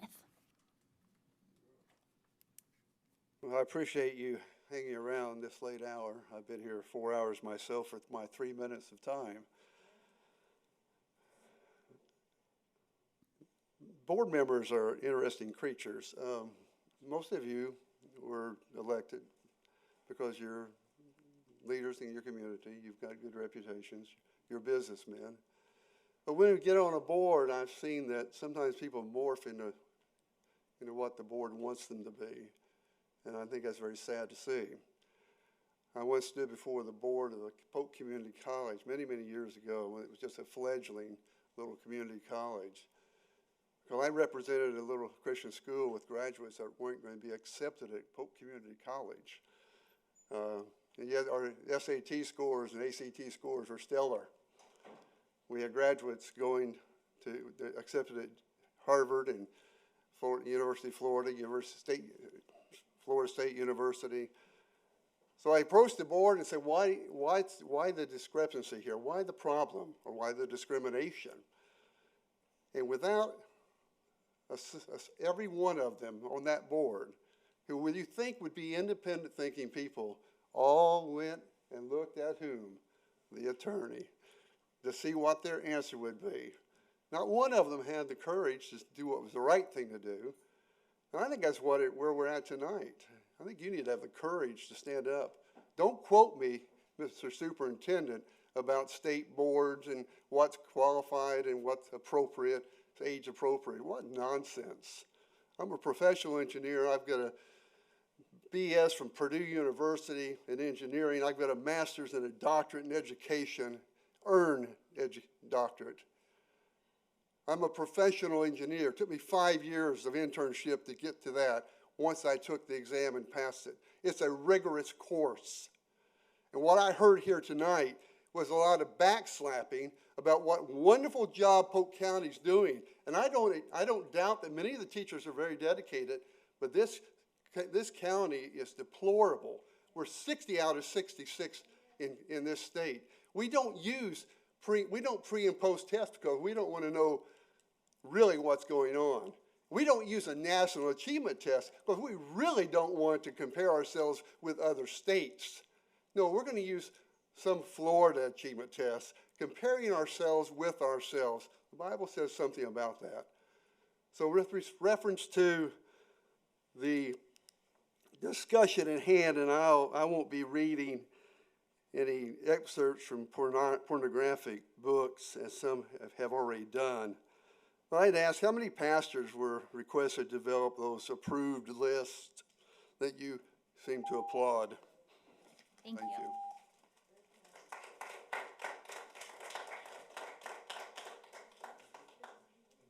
Jimmy Smith, and on deck is Giovanna Cirillo. Well, I can't follow that, that's for sure. I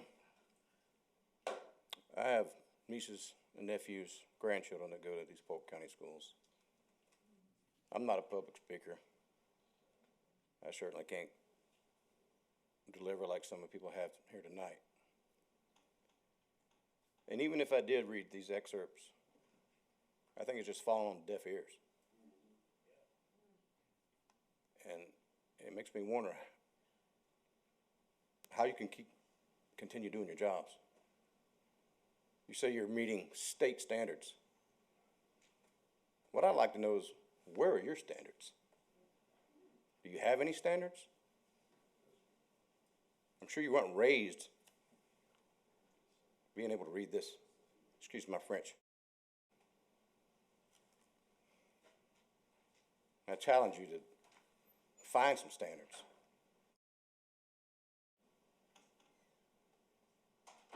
Do what you know is right in your heart. Thank you for your time. Thank you.